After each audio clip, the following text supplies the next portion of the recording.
ആമുഖമായി ഒരു വാക്യം വായിച്ചുകൊണ്ട് വചന ധ്യാനത്തിലേക്ക് പ്രവേശിക്കാം.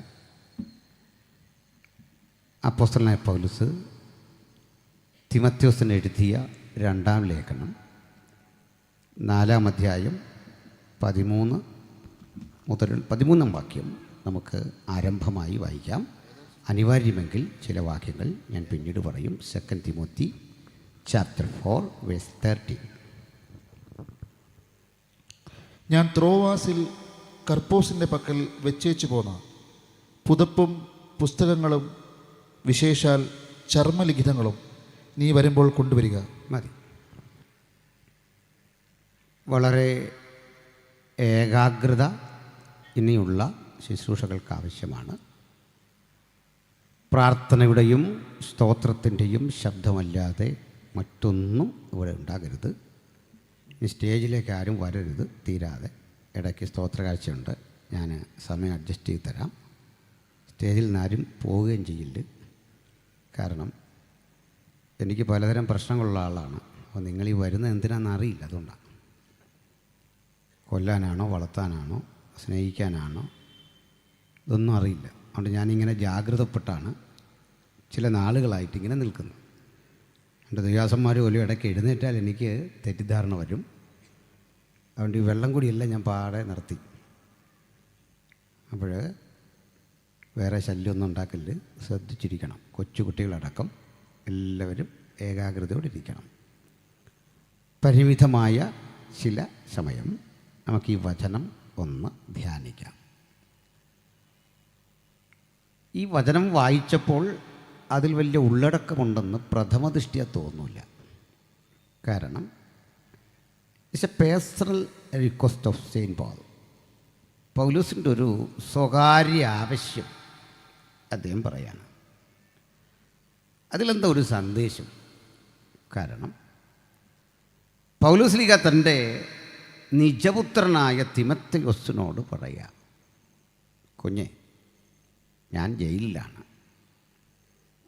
ഈ ജയിലറയിൽ കിടക്കുന്ന എന്നെ കാണാൻ നീ വരുന്നു എന്നറിഞ്ഞു. സന്തോഷം.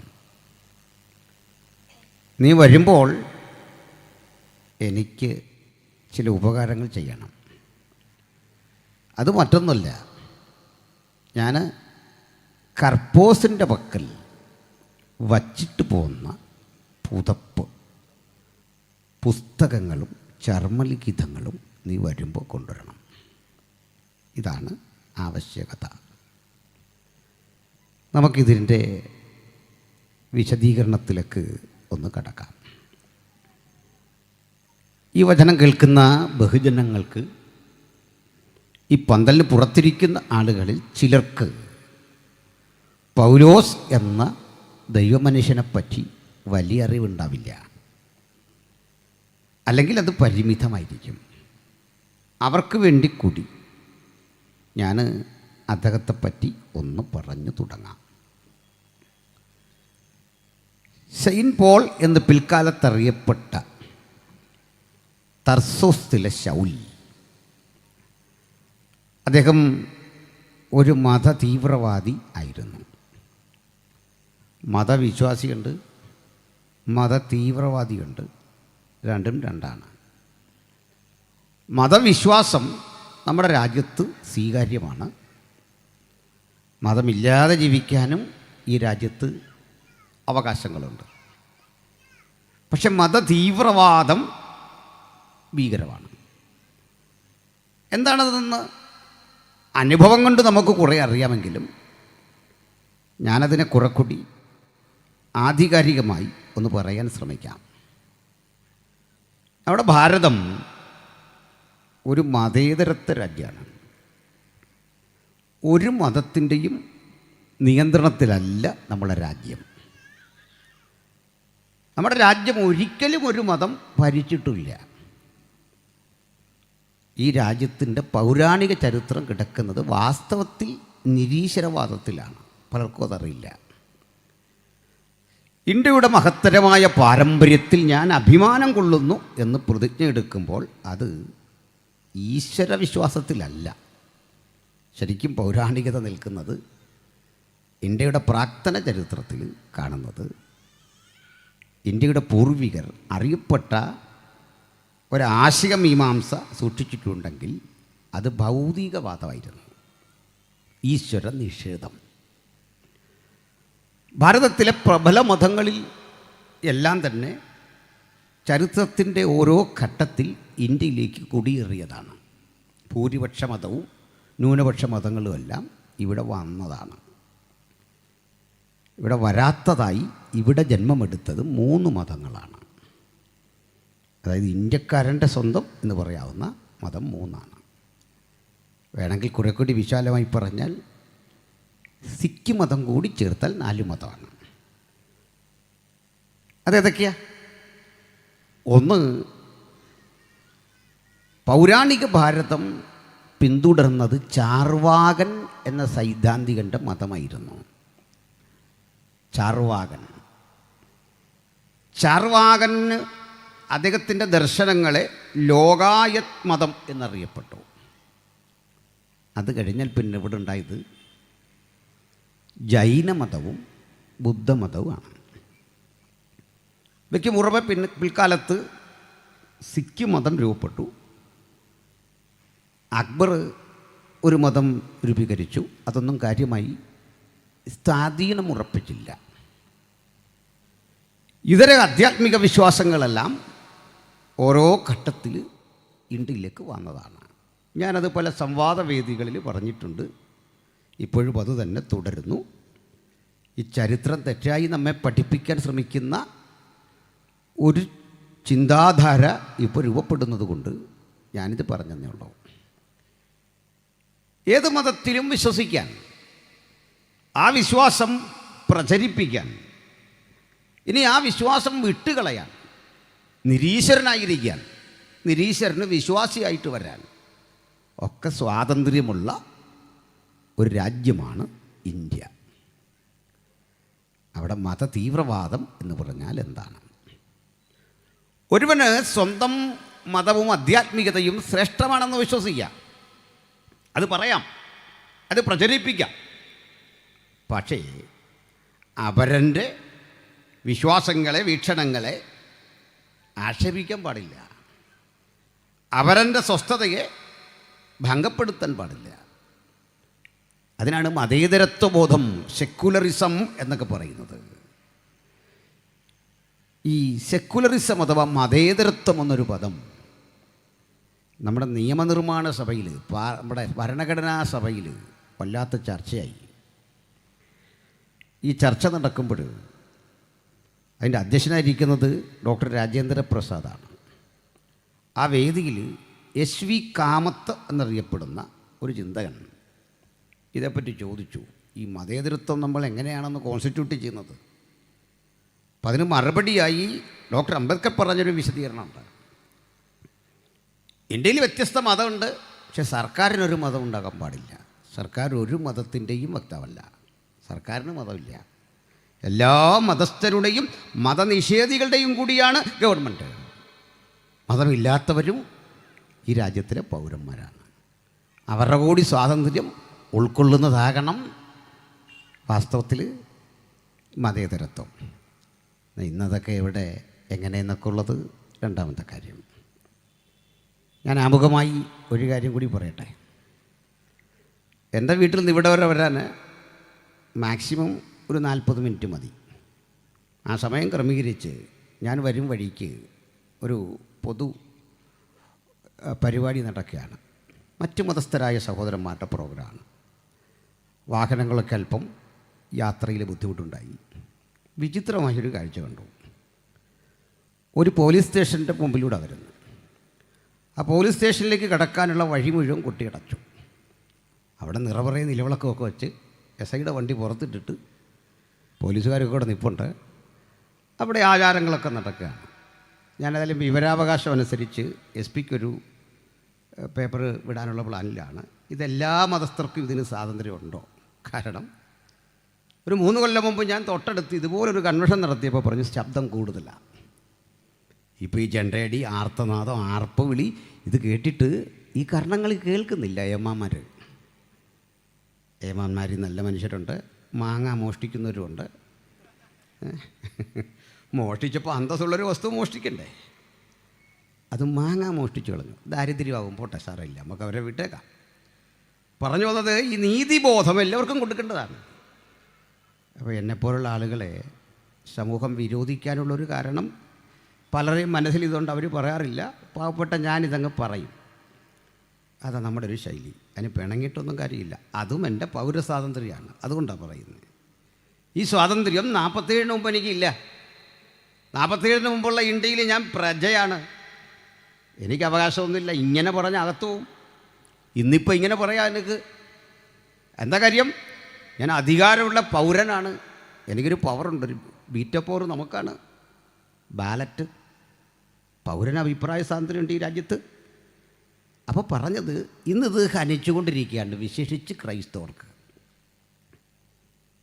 അടുത്ത ദിവസം കണ്ടു അസംബ്ലീസ് കൊണ്ട് വിശ്വാസികളായ നമ്മുടെ സഹോദരങ്ങൾ നോർത്ത് ഇന്ത്യയിലുടത്ത് വിവാഹം കഴിഞ്ഞു. വിവാഹം കഴിഞ്ഞ വരനെയും വധുവിനെയും വിവാഹം ആശീർവദിച്ച പാസ്റ്ററെയും ഒരുമിച്ച് കയ്യാമം വച്ചിട്ട് നേരെ കൊണ്ടോ ജയിലിലേക്ക്. കാര്യം എന്താ? മതപരിവർത്തനം നടത്തുന്നു. ഇതാ കുറ്റം. ഇവരൊന്നും ഭരണഘടന വായിച്ചിട്ടില്ലേ?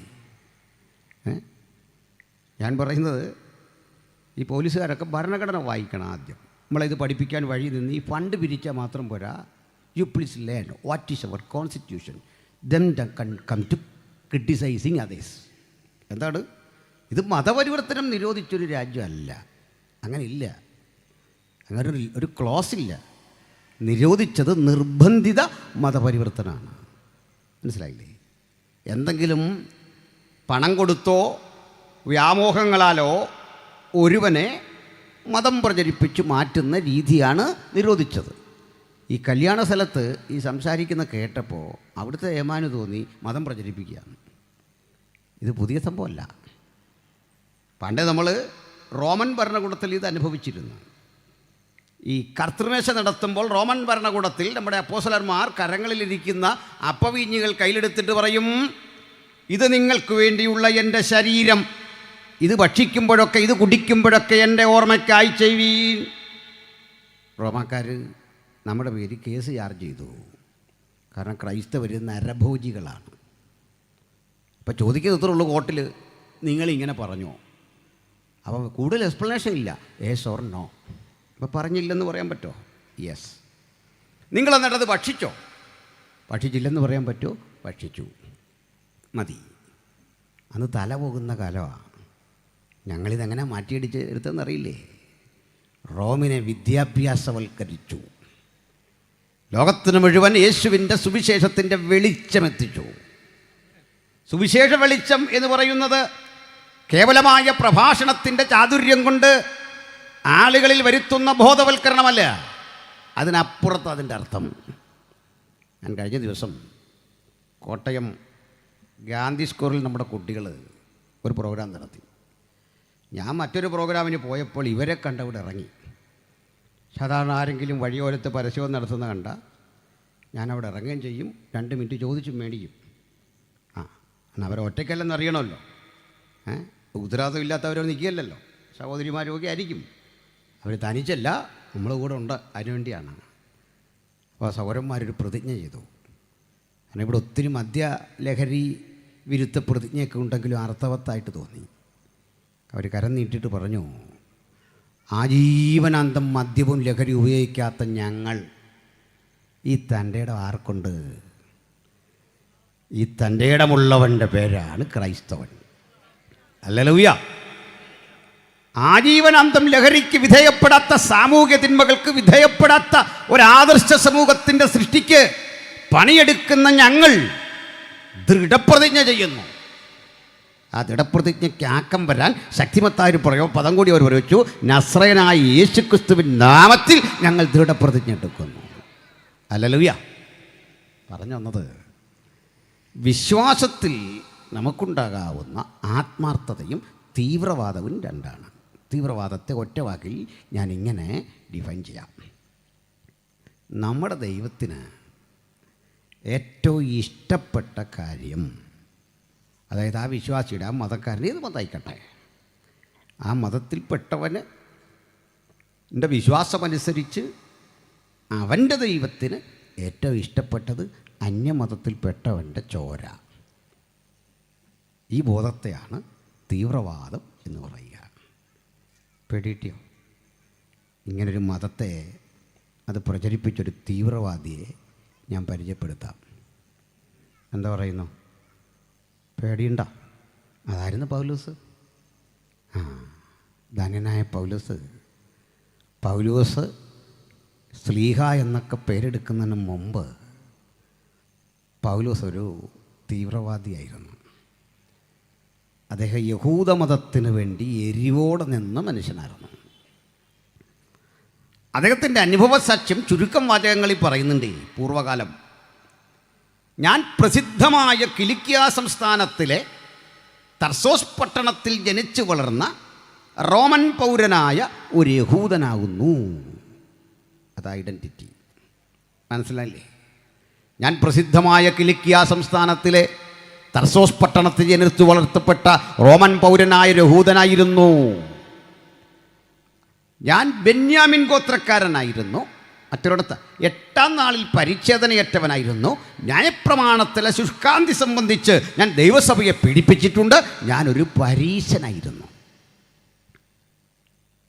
ഈ ഐഡൻറ്റിറ്റി എല്ലാം എടുത്ത് കാട്ടിയിട്ട് അതിൻ്റെ അപ്പുറത്ത് ഒരു ഗുണനച്ചിഹ്നം ഇട്ടിട്ട് അദ്ദേഹം അതിൻ്റെ വില കൊടുത്തു 0. ഞാനൊരു അന്തസാർന്ന ഭാഷ ഉപയോഗിച്ച പൗലോസ് കുറെ കൂടെ വൾഗറായൊരു ഭാഷയാണ് പറഞ്ഞ്. ഇതെല്ലാം ചപ്പും ചവറും. പിടികിട്ടിയോ? അപ്പോൾ ഈ ചപ്പും ചവറും തൻ്റെ പിന്നിലേക്ക് എറിഞ്ഞിട്ട് ലാഭമായിരുന്നതൊക്കെ ഛേദം എന്നെണ്ണിട്ട് യേശുവിനെ പ്രസംഗിക്കാൻ അദ്ദേഹം ഇറങ്ങിത്തിരിച്ച ഒരു സംഭവത്തിലേക്ക് ഞാൻ നിങ്ങളുടെ ശ്രദ്ധ കൊണ്ടുവരാം. അന്ന് ഇസ്രയേലിൽ ഒരു ന്യായാധിപ കൗൺസിലുണ്ട്. അതിൻ്റെ പേര് സന്നിദ്രീൻ എന്നായിരുന്നു. സന്നിദ്രീൻ, ഈ പദം നമ്മൾ കേട്ടിട്ടുണ്ട്. ഈ സന്നിദ്രീൻ്റെ ഫുൾ കോറം 70 അംഗങ്ങളായിരുന്നു. 70 അംഗങ്ങളെ കൂടാതെ വിധി പറയുന്ന മജിസ്ട്രേറ്റിൻ്റെ ജോലി ചെയ്തത് മഹാപുരോഹിതനായിരുന്നു. മഹാപുരോഹിതൻ വിധിക്കുന്ന ശിക്ഷ നടപ്പിലാക്കാൻ സംഹാരകൻ, അഥവാ നമ്മൾ കോടതി ആമീൻ എന്നൊക്കെ പറയുന്നത് പോലെ, ആരാച്ചാരം എന്നൊക്കെ പറയുന്നത് പോലെ ആളുകളുണ്ടായിരുന്നു, ഉദ്യോഗസ്ഥർ. റോമൻ സർവാധിപത്യം നിലനിൽക്കുമ്പോഴും യഹൂദന്മാരുടെ ഈ കോടതിയെ അവർ അംഗീകരിച്ചിരുന്നു. അങ്ങനെ ഈ 70 അംഗങ്ങളടങ്ങുന്ന ന്യായാധിപ കോടതിയിലെ ജൂറിമാരുടെ ചേംബറിൽ ഇരിക്കാൻ അർഹതയുള്ള തരം പഠനം നേടിയ ആളായിരുന്നു പൗലോസ്. ഞാനതിൻ്റെ ചരിത്ര തെളിവുകളിലേക്ക് പോകുന്നില്ല. പെട്ടെന്ന് അവിടെ ഒക്കെ കൺക്ലൂഡ് ചെയ്യണം. ശ്രദ്ധിക്കണം നിങ്ങൾ. അങ്ങനെയുള്ള ആ മനുഷ്യൻ ഈ ന്യായാധിപ സദസ്സിനെപ്പറ്റി ഒന്നുകൂടി പറയട്ടെ. എങ്ങനെയാണ് ഒരു വിചാരണ രീതി എന്ന് കേൾക്കണ്ടേ? കുറ്റവാളിയായ ഒരു മനുഷ്യനെ കുറ്റം ആരോപിച്ച് ഈ ന്യായാധിപ സഭയുടെ മുമ്പിൽ കൊണ്ടുവരും. എപ്പോഴും ഈ 70 പേര് വേണമെന്നില്ല. 70 പേര് ഒത്തുവരുന്നില്ലെങ്കിൽ ഉള്ളവർ മതി. അവർ 2ആയിട്ട് തിരിയണം. ഇനിയും മഹാപുരോഹിതൻ പോലും വേണമെന്നില്ല.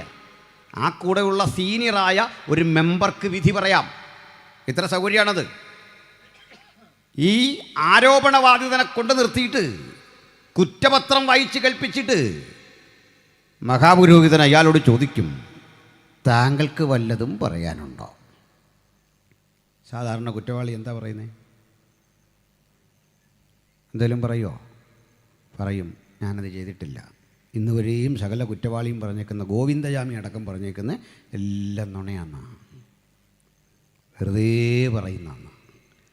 ഒരു കാര്യം അതിലില്ല. അതാണ് ആദ്യത്തെ വാചകം. അങ്ങനെയാണ്. അപ്പോൾ അത് തെളിവെടുക്കണം.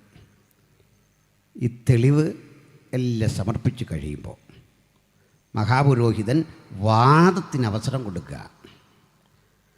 പുരോഹിതൻ്റെ ഇടത്ത് നിൽക്കുന്ന ആളുകളിൽ ഒരു സമർത്ഥനായ വക്കീലിരുന്നിട്ട് പറയും, പ്രഭോ, സാക്ഷിമൊഴി കേട്ടല്ലോ, കൂടുതൽ ചർച്ചയ്ക്കൊന്നും പോകണ്ട. അവൻ വ്യാജന, അവൻ കള്ളനാ, അവൻ കുറ്റവാളിയാ, ഇനി ചർച്ച അധികം വേണ്ട. അവന് ശിക്ഷ കൊടുക്കണം. മോശയുടെ ന്യായപ്രമാണമനുസരിച്ച് അവനെ കല്ലെറിഞ്ഞു കൊല്ലണം. അവൻ ദൈവദൂഷണം പറയുന്നു, കൊല്ലണം. ഈ കുറ്റങ്ങൾ അങ്ങോട്ട് സമർപ്പിച്ച് കഴിയുമ്പോൾ മഹാപുരോഹിതൻ നേരെ വലത്തോട്ട് നോക്കും. വലത്തിരിക്കുന്ന ആളുകൾ ഇത് കേട്ടിട്ട് മിണ്ടുന്നില്ല എന്ന് വന്നാൽ അർത്ഥം കൺസെൻറ്റ് കിട്ടി, കൊല്ലാം. പക്ഷെ അങ്ങനെ ചെയ്യാറില്ല. അവരെഴുന്നേറ്റിട്ട് പറയും, ഇതേ ഒരുത്തൻ്റെ പ്രാണൻ കളയുന്ന കേസാണ്, അതുകൊണ്ട് ചുമ്മാ അങ്ങനെ എറിഞ്ഞു കൊല്ലുക എന്ന് പറയുന്നത് അത് ന്യായപ്രമാണ ലംഘനമാകുമല്ലോ. വെയിറ്റ്. അവർ ചില ചോദ്യങ്ങൾ അവനോട് ചോദിക്കും. ഈ ചോദ്യങ്ങളെല്ലാം കേട്ടിട്ട് അവർ ശിക്ഷ വിധിക്കുകയല്ല. അവർ പറഞ്ഞു നോക്കും, പ്രഭു ഇതൊരു ദുർബലമായ തെളിവായിട്ടാണ് എനിക്ക് തോന്നുന്നത്. ഈ നമുക്ക് കൊല്ലത്തക്ക ഒരു കുറ്റമൊന്നുമില്ല, മാത്രമല്ല അവനോടൊരു കരുണ വേണം. അവന് പ്രായമുള്ള അമ്മയുണ്ട്, അവന് അപ്പനുണ്ട്, അവൻ്റെ ഭാര്യ വിധവയാകും, ഒരു പിഞ്ചോമനുണ്ടെന്നാണ് കേൾക്കുന്നത്. അതിൻ്റെ തൽക്കാലം നമുക്കവന് ഒരു 40 ചാട്ടവാറടി കൊടുക്കുകയോ അതുമല്ലെങ്കിൽ അവൻ ആ സംഗീത നഗരത്തിൽ പോയി പാർക്കട്ടെ. ഈ വാക്ക് കേൾക്കുന്നത് ഒരാശ്വാസമാണ് ഈ പ്രതിക്ക്. മനസ്സിലായോ? വലത്താരെങ്കിലും വേണം. സംഗീതനക്കാരൻ പറയുക, വലത്തോട്ട് നോക്കി കാണണമേ, സഹായിപ്പാൻ ആരുമില്ല. ഈ ലോകത്തിൻ്റെ വ്യവസ്ഥ മുഴുവൻ ഭക്തന് എതിരായി മാറുന്നു, സഹായിക്കാൻ ആരുമില്ല.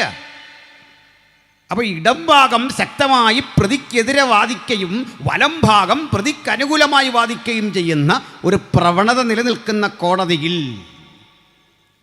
ഒരിക്കലൊരു മനുഷ്യൻ വലിച്ചിരച്ചു കൊണ്ടുവന്ന ഒരു മനുഷ്യനെ, എനിക്ക് നിങ്ങൾക്കും പരിചയമുണ്ട് ആളിനെ, പേര് സ്തെഫാനോസ്. സ്തെഫാനോസിനെ നടുവിൽ നിർത്തിയിട്ട് മഹാപുരോഹിതൻ ചോദ്യം ആരംഭിച്ചു. ക്രോസ് ക്വസ്റ്റ്യനിങ്, തലങ്ങും വിലങ്ങും ചോദ്യം വരിക. നിയമത്തെ നിയമം കൊണ്ട് തൂക്കി നോക്കുന്ന കോടതി മുറിക്ക് പുറത്താണ് വിചാരണ. കാരണം മഹാപുരോഹിതൻ എവിടെ ഇരിക്കുന്നുവോ അവിടെ വെച്ച് വിചാരണ നടത്താം, ഏത് പബ്ലിക്കിൽ വെച്ചും ആകാം. വിചാരണ ശക്തിപ്പെട്ടപ്പോൾ അദ്ദേഹത്തോട് പറഞ്ഞു, തനിക്ക് വല്ലതും പറയാനുണ്ടോ? നമ്മളെപ്പോലുള്ള ആളുകളോട് ഇങ്ങനെ ചോദിച്ചാൽ അത് വലിയൊരു അപകടം ഉണ്ടാക്കും. കാരണം പറഞ്ഞു തുടങ്ങിയാൽ തീരുകയല്ലേ. ഉണ്ട്, പറയാനുണ്ട്. സ്തെഫാനോസ് തുടങ്ങി. സ്തെഫാനോസ് ആരംഭിക്കുമ്പോൾ പറയുക, സ്തെഫാനോസ് അവരെ നോക്കി അഭിസംബോധന ചെയ്തുകൊണ്ട് പറയുക, ഒരു കോടതി മുറിക്കുള്ളിലെ പ്രസംഗ, അല്ലേ ആ കോടതി സിസ്റ്റത്തിനകത്തെ പ്രസംഗ. സഹോദരന്മാരും പിതാക്കന്മാരുമായ പുരുഷന്മാരെ, അഭിസംബോധന അങ്ങനെ. ഇത് കാണിച്ചിട്ടൊരു പാർട്ടി എന്നോട് ചോദിച്ചാൽ, എന്ത് പാടുമോ നിങ്ങളുടെ ഈ ബൈബിളിൽ എഴുതി വെച്ചിരിക്കുന്നത്? സഹോദരന്മാരും പിതാക്കന്മാരുമായ പുരുഷന്മാരെ. ഞാൻ പറഞ്ഞു, നിങ്ങളെപ്പോലുള്ള ആളുകൾ അന്നും ഉണ്ടായിരുന്നു, അതിൽ നിന്ന് ആളുകളെ തിരിച്ചറിയാൻ വേണ്ടി വിളിച്ചതാണ് സഹോദരന്മാരും പിതാക്കന്മാരുമായ പുരുഷന്മാരെ. പെടിയോ? സഹോദരന്മാരും പിതാക്കന്മാരുമായ പുരുഷന്മാരെ, നമ്മുടെ പൂർവ്വപിതാവായ അബ്രഹാം ഹാരാനിൽ വന്ന് പാർക്കും മുമ്പ് മെസപ്പൊട്ടേമിയിലായിരുന്നപ്പോൾ തേജോമയനായ ദൈവം അവന് പ്രത്യക്ഷനായി. ഈ പ്രസംഗിക്കുന്ന ദൈവവൃത്തിൻ്റെ ചരിത്രം കേട്ട് നമ്മൾ നടുങ്ങും. ജോലി എന്താണെന്ന് അറിയണ്ടേ? ദൈവസഭയിലെ അടുക്കളപ്പണി. കിച്ചണിൽ പല വ്യഞ്ജനങ്ങൾ അറുത്തും മാംസം പാകം ചെയ്തും കിട്ടുന്നത് ശേഖരിച്ച് അടുക്കളയ്ക്കുള്ളിലേക്ക് കൊടുത്തും മേശമേൽ കൊണ്ട് വിളമ്പിയും പാവങ്ങളെ കണ്ടും ബുദ്ധിമുട്ടുന്നവരെ തിരിച്ചറിഞ്ഞും ഭക്ഷണമില്ലാത്തവരെ കണ്ട് പരിഗണിച്ചും ഇതിനെല്ലാം ശേഷം ഭക്ഷണമൊക്കെ ഉണ്ടെങ്കിൽ മാത്രം കഴിക്കുന്ന വിധത്തിൽ വിനീത വിധേയനായ ഒരു മനുഷ്യൻ. നമുക്കൊക്കെ ഈ ഒരു ജോലി ഏൽപ്പിച്ചാൽ വലിയ പ്രയാസമായിരിക്കും അല്ലേ? വലിയ പാടാണ്. പക്ഷെ ആ മനുഷ്യൻ ഈ പണിയെല്ലാം ചെയ്തപ്പോൾ അറിഞ്ഞില്ല. ഒരു പ്രസംഗം എനിക്ക് ദൈവം വെച്ചിട്ടുണ്ട്. ഒറ്റ മെസ്സേജുള്ളൂ, അധികമൊന്നുമില്ല. ഒറ്റ മെസ്സേജ്. ഞങ്ങളൊക്കെ പറയാറുണ്ട് 1000 കണക്കിന് പ്രസംഗിച്ചിട്ടുണ്ടെന്നൊക്കെയാണ് പറയുന്നത്. പക്ഷെ സ്തെഫാനോസിന് അറിയപ്പെടുന്ന പ്രസംഗം ഒന്ന്. എന്തിനാ ഒത്തിരി പ്രസംഗം? അതൊരു 1 കോടി പ്രസംഗത്തിൻ്റെ ശക്തി മുഴുവൻ ഒരു ദുർബല മനുഷ്യൻ്റെ ശരീരത്തിലേക്ക് ശേഖരിച്ചിട്ട് അത്യന്ത ശക്തി സ്വന്തമല്ല, ദൈവത്തിൻ്റെ ദാനമത്രേ എന്ന് വരേണ്ടതിന് മൺകൂടാരങ്ങളിൽ പകരപ്പെട്ട അജയ്യമായ ശക്തി കൊണ്ട് ഒരു ദുർബല മനുഷ്യൻ അങ്ങോട്ട് പ്രസംഗിച്ചു തുടങ്ങി. ആകാരമുണ്ടാക്കിയും പുകയടിക്കുന്നിടത്ത് നിന്നും നിർദ്ദേശം കൊടുത്തും വേണ്ടത്ര സൗന്ദര്യം പോരാത്ത, ശക്തി പോരാത്ത ആ മനുഷ്യനങ്ങോട്ട് വചനം പ്രസംഗിച്ചു തുടങ്ങുമ്പോൾ കണ്ടു നിന്നവരുടെ ദൃക്സാക്ഷി ആ വിശദീകരിച്ചത് ലൂക്കോസ് എഴുതി വെക്കുക. അവൻ്റെ മുഖം ഒരു ദൈവദൂതനെ പോലെ ശോഭിച്ചു. ഈ രാത്രി ഇതാണ് തിരുവെഴുത്തിൻ്റെ ശക്തി. ദൈവത്തിൻ്റെ വചനം പ്രസംഗിക്കുന്നതും കേൾക്കുന്നതും അത് ശക്തിയാണ്, വിടുതലാണ്, രോഗശാന്തിയാണ്, ദൈവാത്മാവിൻ്റെ പ്രവൃത്തിയാണ്. അതുകൊണ്ട് വചനത്തിന് ഇന്ന് രാത്രി വില കൽപ്പിക്കാൻ ആർ തയ്യാറെടുക്കും? അത് നമ്മെ വിജയത്തിലേക്ക് നയിക്കുന്നതാണ്, പരാജയബോധങ്ങളെ ചെറുത്തു തോൽപ്പിക്കുന്നതാണ്, അപകർഷതാബോധങ്ങളെ ഉന്മൂലനം ചെയ്യുന്നതാണ്. അത് വിജയത്തിൻ്റെ വഴിത്താരയിലൂടെ നമ്മെ നയിക്കുന്നതാണ്. ദൈവദൂതനെ പോലെ മുഖം ശോഭിച്ചു. ഹല്ലേലൂയ. ദൈവദൂതനെ പോലെ മുഖം ശോഭിച്ചിട്ട് വചനം അങ്ങോട്ട് പ്രവഹിക്കുകയല്ലേ വായിൽ നിന്ന്. ആ വചനത്തിൻ്റെ നിയന്ത്രിക്കാനാവാത്ത വിശദീകരണം അങ്ങോട്ട് പോകുമ്പോൾ ജനം അവനെ ഉറ്റുനോക്കുക, അവനെ ശ്രദ്ധിച്ചു നോക്കുക. തൊട്ടപ്പുറത്തെ മാർപ്പതക്കമണിഞ്ഞ 12 വിധ രത്നങ്ങൾ കൊണ്ട് അലങ്കരിച്ച മാർപ്പതക്കമും ഏഫോദും ധരിച്ച മനോഹരമായ നിലയങ്കി ധരിച്ച മഹാപുരോഹിതൻ ആചാരവസ്ത്രങ്ങൾ ധരിച്ചവിടെ നിൽക്കുമ്പോൾ അപ്പുറത്തൊരുത്തൻ, ഒരു സാധാരണ മനുഷ്യൻ ഒറ്റയ്ക്ക് നിന്ന് സംസാരിക്കുന്നു. പുരോഹിതൻ ആചാരവസ്ത്രമുണ്ട്, 12 വിധ രത്നങ്ങൾ കൊണ്ട് അലങ്കരിച്ച മാർപ്പതക്കമുണ്ട്, ഏഫോദുണ്ട്, പക്ഷെ ഇല്ലാത്തതൊന്നുണ്ട്. സ്തെഫാനോസിൽ വ്യാപരിക്കുന്ന ദൈവത്തിൻ്റെ കൃപ അത് വിലക്ക് വാങ്ങാൻ സാധിക്കുന്നതല്ല. ഈ ദൈവത്തിൻ്റെ ശക്തി അത് ദാനമത്ര എന്ന് വരേണ്ടത് പകരപ്പെടുന്നത് മൺകൂടാരങ്ങളിൽ. നമ്മിൽ പലർക്കും സമ്പത്തില്ല, സാഹചര്യങ്ങളില്ല, പക്ഷേ ആർക്കും നൽകാനാവാത്ത വിലപിടി ുള്ള ദൈവിക ദാനം എൻ്റെ ജീവിതത്തിലുണ്ടെന്ന തിരിച്ചറിവിൽ നമുക്കുള്ളതൊക്കെ വിറ്റ് മഹാപ്രതിഫലമുള്ള ഈ ദൈവവിശ്വാസത്തിൻ്റെ വഴിത്താരയിൽ നടന്നെടുക്കാൻ ഭാഗ്യം സിദ്ധിച്ച ദൈവദാസിദാസന്മാരെ എല്ലാം ഓർത്ത് ഞാൻ കർത്താവിനെ സ്തുതിക്കുന്നു. ഹല്ലേലൂയ. അതുകൊണ്ടാണ് നമുക്ക് ചിലതൊക്കെ നിഷേധിക്കുമ്പോഴും ഭക്തന് സങ്കടമില്ല. ഹല്ലേലൂയ. ഞാൻ അടുത്ത കാലത്ത് ഒരു ലോൺ എടുക്കാൻ ചെന്നു. നമ്മുടെ നാട്ടിൽ ലോൺ എടുക്കണമെങ്കിൽ ആ ലോണിന് വേണ്ട പേപ്പർ ഉണ്ടാക്കാൻ വേണ്ടി ചെറിയൊരു ലോൺ എടുക്കണം. അപ്പോൾ കൗണ്ടറിലിരിക്കുന്ന കക്ഷികളൊക്കെ എന്നെ കണ്ടു, ഞാൻ ഈ ഫോമൊക്കെ മേടിച്ചു. അവർക്കൊരു താല്പര്യക്കുറവ്. പക്ഷേ ഓഫീസിൽ കയറിയപ്പോൾ ഒരു 90% പേർക്കും അറിയാം. അതിൽ നല്ല കുറേ മനുഷ്യരുണ്ടായിരുന്നു. അവരെഴുന്നേറ്റ് നിന്ന് ഇങ്ങനെ കൈ കൂപ്പി, അയ്യോ എന്നിട്ട് ചോദിക്കുക, നിങ്ങൾക്ക് എന്തിനാ ലോണ്? അപ്പോൾ ഇവരൊക്കെ രീതിയും ഭാവമൊക്കെ കണ്ടാൽ നമ്മൾ കോടീശ്വരന്മാരാണെന്നൊരു തോന്നൽ. നമുക്കൊന്നും ലോണ് വേണ്ട. എനിക്ക് സന്തോഷമായി. കാരണം നമ്മളെ കോടീശ്വരനായിട്ട് അംബാനിക്കൊപ്പം, ഇപ്പോൾ ഇത്ര നാൾ എൻ്റെ പേര് അനിൽ എന്നാണ്, ഈ അംബാനിക്കൊപ്പം എന്നെ ചേർത്തല്ലോ എന്ന് ഓർത്തപ്പോൾ വലിയ സന്തോഷം തോന്നി. സന്തോഷത്തോടെ അവിടെ നിന്ന് പിരിഞ്ഞ് പിന്നെ ആ വഴി പോയില്ല. അപ്പോൾ ഇതൊക്കെ ആണെങ്കിലും നമുക്ക് ലോകം പലതും നിഷേധിക്കുമ്പോഴും ഉള്ളിൻ്റെ ഉള്ളിൽ വേറൊരു സന്തോഷമുണ്ട്. ആ സന്തോഷം എന്താ? അത് വെച്ചു മാറാനാവാത്തത് അതും തമ്മിൽ. അതുകൊണ്ട് ആ ക്രിസ്തു നിമിത്തം പലതും തിരിച്ചു വന്ന 100 കണക്കിന് ദൈവമക്കൾ ഇന്ന് രാത്രി വചനം കേൾക്കുന്നുണ്ട്. എല്ലായിടത്തും നമുക്ക് കുറഞ്ഞു. അപ്പൻ വീതം വച്ചപ്പോൾ, ഓരോരുത്തർക്കും പങ്കിട്ട് കൊടുത്തപ്പോൾ, സർക്കാരുകൾ പരിഗണിച്ചപ്പോൾ, ജീവിതത്തിൻ്റെ സമസ്ത മേഖലകളിലും ഒറ്റപ്പെടുമ്പോഴും ഭക്തൻ്റെ ഉള്ളിലെ ധൈര്യം, നിനക്കില്ലാത്തത് ഞങ്ങൾക്കുണ്ട്, മറ്റാർക്കുമില്ലാത്തത് നമ്മിലുണ്ട്, മറ്റാർക്കും കാണാനാവാത്ത ശക്തി ചൈതന്യങ്ങൾ നമ്മിലുണ്ട്, മറ്റാരും കണ്ടുപിടിക്കാനാവാത്ത രഹസ്യ നിക്ഷേപങ്ങൾ നമുക്കുണ്ട്. ഗൂഢമായ ഇടങ്ങളിൽ ആരും കാണാതെ സൂക്ഷിച്ചു വച്ചിരിക്കുന്ന ആ നിക്ഷേപങ്ങളിലാ ഭക്തന്റെ കരുത്ത്. അതുകൊണ്ട് സ്തെഫാനോസിൻ്റെ ആ പ്രസംഗം എന്തൊരു അന്തസ്സാണ്, എന്തൊരു ശക്തിയാണ്. Price the Lord. പ്രസംഗം അങ്ങോട്ട് കത്തിക്കയറുക, അത് ഉജ്ജ്വലമായിട്ട് മുമ്പോട്ട് പോവുക. സ്തോത്രം. ഈ സുവിശേഷമൊക്കെ നമ്മൾ പറഞ്ഞ് എൻ്റെ ക്ലൈമാക്സിലേക്ക് വരുമ്പോൾ ഒത്തിരി പ്രശ്നങ്ങളുണ്ട്. ഞാൻ ഈ പലയിടത്ത് ശ്രദ്ധിച്ചിട്ടുണ്ട്.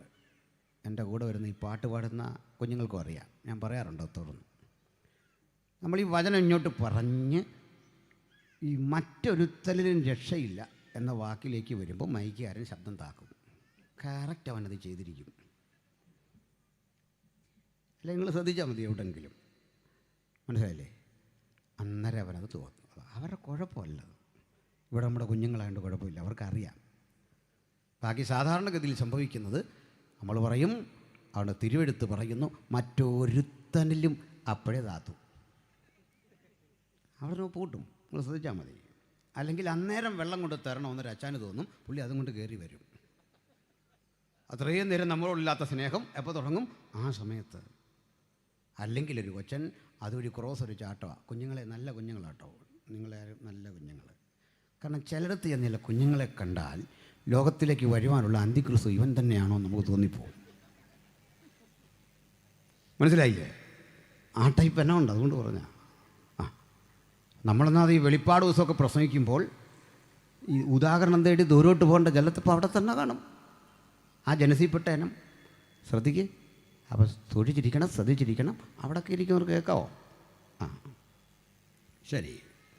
അപ്പോൾ ഏതായാലും സ്തെഫാനോസ് പ്രസംഗിച്ചു, സുവിശേഷം അതിൻ്റെ ക്ലൈമാക്സിലെത്തിച്ചു. ഈ അബ്രഹാം മുതൽ യേശുക്രിസ്തു വരെയുള്ള ചരിത്രം ഇങ്ങോട്ട് കൊണ്ടുവന്ന് വെച്ചിട്ട് പറയുക, നിങ്ങൾ ക്രൂശിച്ച ഞങ്ങളുടെ കർത്താവായ യേശുക്രിസ്തുവിനെ മരിച്ചടക്കി കഴിഞ്ഞപ്പോൾ ഭൂമിക്കവനെ പിടിച്ചു വെക്കുക പ്രയാസമായിരുന്നു. തൻ്റെ പരിശുദ്ധനെ ദ്രവത്വം കാണിക്കാൻ പിതാവ് സമ്മതിച്ചില്ല. ഭൂമി അതിൻ്റെ സ്വാഭാവികമായൊരു രീതിയാണ്. അതിൽ ചേരുന്ന മൃതദേഹങ്ങളെ അതിൻ്റെ ഭാഗമാക്കി ലയിപ്പിച്ച് ചേർക്കുക, പുഴുക്കൾ ചേർന്ന് അരിച്ച് മണ്ണിൻ്റെ ഭാഗമാക്കുക. പക്ഷേ ഉലകത്തിൻ്റെ പ്രപഞ്ചനാഥൻ്റെ ഭൗതിക ശരീരം അങ്ങോട്ട് ശേഖരിച്ചു വെച്ചപ്പോൾ അതിനെ ആക്രമിക്കാൻ ആർക്കും കഴിഞ്ഞില്ല. ആ വിവേകം പ്രകൃതിക്കുണ്ട്. പക്ഷേ അവൻ ഏറ്റവും സ്നേഹിച്ച മനുഷ്യനില്ല. നിങ്ങൾക്കത് തിരിച്ചറിയാൻ കഴിഞ്ഞില്ല. അറിഞ്ഞിരുന്നെങ്കിൽ നിങ്ങൾ തേജസ്സിൻ്റെ ക്രിസ്തുവിനെ ക്രൂശിക്കുമായിരുന്നില്ല. വചനം അതിൻ്റെ ഉച്ചസ്ഥായിയിൽ പല തലങ്ങളിലൂടെ വന്ന് ദൈവദാസൻ അങ്ങോട്ട് പ്രസംഗിച്ച് ബോധ്യപ്പെടുത്തി. എന്നിട്ട് പറയുക, അവൻ മരിച്ചു, അടക്കപ്പെട്ടു, ഉയർത്തെഴുന്നേറ്റു, ഇതാ പുനരാഗമനം ചെയ്യാൻ പോകുന്നു. വചനമാടുക്കും ചുറ്റുകൊടും കൂടി അങ്ങോട്ട് പ്രസംഗിച്ച് കഴിഞ്ഞപ്പോൾ പുരോഹിതൻ വായു വന്നെല്ലാം അങ്ങ് വിളിച്ചു പറഞ്ഞു. ഉടുപ്പും അങ്ങ് കീറി. മിക്കവാറും ബൈബിളിൽ അങ്ങനെ കാണാം, പുരോഹിതന്മാർക്ക് അരിശം വന്ന് അവർ ഉടുപ്പം കീറിക്കളയും. അല്ല, അതൊരു തെറ്റായ രീതിയല്ല. അയാളുടെ ഉടുപ്പ് കയറിയതിന് നമ്മളെന്തോ ചെയ്യുന്നു? ആർക്കും ദോഷമില്ലാത്തൊരു പ്രോഗ്രാമാണ്. പക്ഷേ ബൈബിളിൽ അങ്ങനെ ഒരുപാടുണ്ട്. ഗദരദേശത്തെ ഭൂതരസ്ഥൻ തന്നെത്താൻ ഇടിച്ചെന്ന്. നമ്മൾ ചില സ്ത്രീകൾ അങ്ങനെ ചൊല്ലുമല്ലോ, അവരെ ഒന്നും എതിര് പറയരുത്, സംഭവം മറ്റേതാ. ചില സ്ത്രീകളെ കുടുംബമൊക്കെ ഉണ്ടാകുമ്പോൾ ഇങ്ങനെ നെഞ്ചത്തലക്കുമ്പോൾ ഒന്നും തടയില്ല. കൃപയുള്ള ആരെങ്കിലും പിടിച്ച് പ്രാർത്ഥിപ്പിക്കണം. കാരണം സംഗതി ഗദരദേശമാണ്. സ്വയം ശരീരത്തെ ഉപദ്രവിക്കുക. കണ്ടില്ലേ? പുരോഹിതൻ ഇങ്ങനെ കീറി, വസ്ത്രം കീറി. എന്നിട്ട് പറയാ, ഇനി സാക്ഷികളെ കൊണ്ട് എന്താ ആവശ്യം? സാക്ഷി വേണ്ട, കല്ലെറിഞ്ഞേക്കാൻ. അപ്പോൾ ഈ കോർട്ട് കാണിച്ച് തെറ്റാണ്. നമ്മുടെ രാജ്യത്തെ ഒരുത്തനെ ഈ തൂക്കാൻ വിധിച്ചാലും വിധി നടപ്പിലാക്കാൻ ഒത്തിരി കടമ്പകളുണ്ട്. തൂക്കാൻ വിധിച്ച മനുഷ്യൻ ഇറങ്ങി വരുമ്പോൾ നമ്മളെല്ലാം കൂടെ കൂടി ഏതായാലും തൂക്കാൻ വിധിച്ചാൽ ഞാനിവനെ അങ്ങ് തട്ടിയേക്കാന്ന് വെച്ചാൽ കളി മാറും. തൂക്കാൻ ഒരാളെ വിധിച്ചു, അവനെ കൊണ്ട് വരുമ്പോൾ സാറ് ഇങ്ങോട്ട് മാറിക്കുകയെന്നും പറഞ്ഞ് അങ്ങോട്ട് ചെന്ന് നമ്മൾ രണ്ട് കൊടുക്കുമ്പോൾ ചോദിക്കുകയും ചെയ്യും, സാറേ ഏതായാലും അവനെ കൊല്ലാൻ വെച്ചേക്കുക, പിന്നെ ഞാൻ അവൻ്റെ ദേഹത്തൊരു പുതിയ അഭ്യാസം പ്രയോഗിച്ചാന്ന് പറഞ്ഞ് പോരുത്. കാരണം അത് ക്രിമിനൽ കുറ്റമാണ്. ഇത് പറഞ്ഞപ്പോഴാണ് ഓർക്കുന്നത്, ഈ തിരുവനന്തപുരത്തു നിന്നൊരു ടീം ഇങ്ങനെ പരസ്യവും നടത്തി മാവേലിക്കര വന്നു. നല്ല ചുറുചുറുക്കുള്ള തിരുവനന്തപുരത്തെ കുഞ്ഞുങ്ങളാണ്. മാര് പ്രസംഗിച്ചിങ്ങനെ വന്നു. മാവേലിക്കരയുടെ പരിസരത്ത് എവിടെയോ നിന്ന് മദ്യം മയക്കുമരുന്നിനൊക്കെതിരെ പ്രസംഗിക്കുകയാണ്. ആരാണ്ട് സുവിശേഷ വിരോധത്തിൽ കയറി അടിച്ചു. 1-2 അടി കൊണ്ടിട്ട് ഇമാര് തിരിഞ്ഞ് നിന്ന് സ്റ്റെപ്പിൽ നിന്ന് നല്ല അടി തിരിച്ചു കൊടുത്തു. അത് ചുമ്മാ യാപ്പയൂപ്പ കുത്തൊന്നുമല്ല, എണ്ണം പറഞ്ഞുള്ള അടി.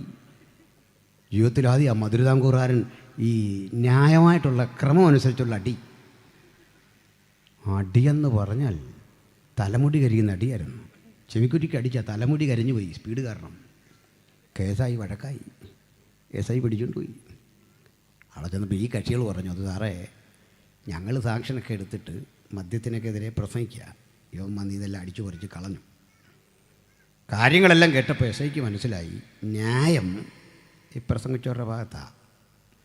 അപ്പോൾ ഈ വന്നടിച്ച കക്ഷികൾ, അടിച്ചു എന്ന് പറയാനൊക്കത്തില്ലോ, വന്നടി മേടിച്ച കക്ഷികളോട് ചോദിച്ചു, അല്ല ഇതൊക്കെയാണെങ്കിൽ നിങ്ങളെന്തിനാ അവിടെ കയറി ഇവരെ തല്ലാനും കൊല്ലാനും ഒക്കെ ചെന്നേ?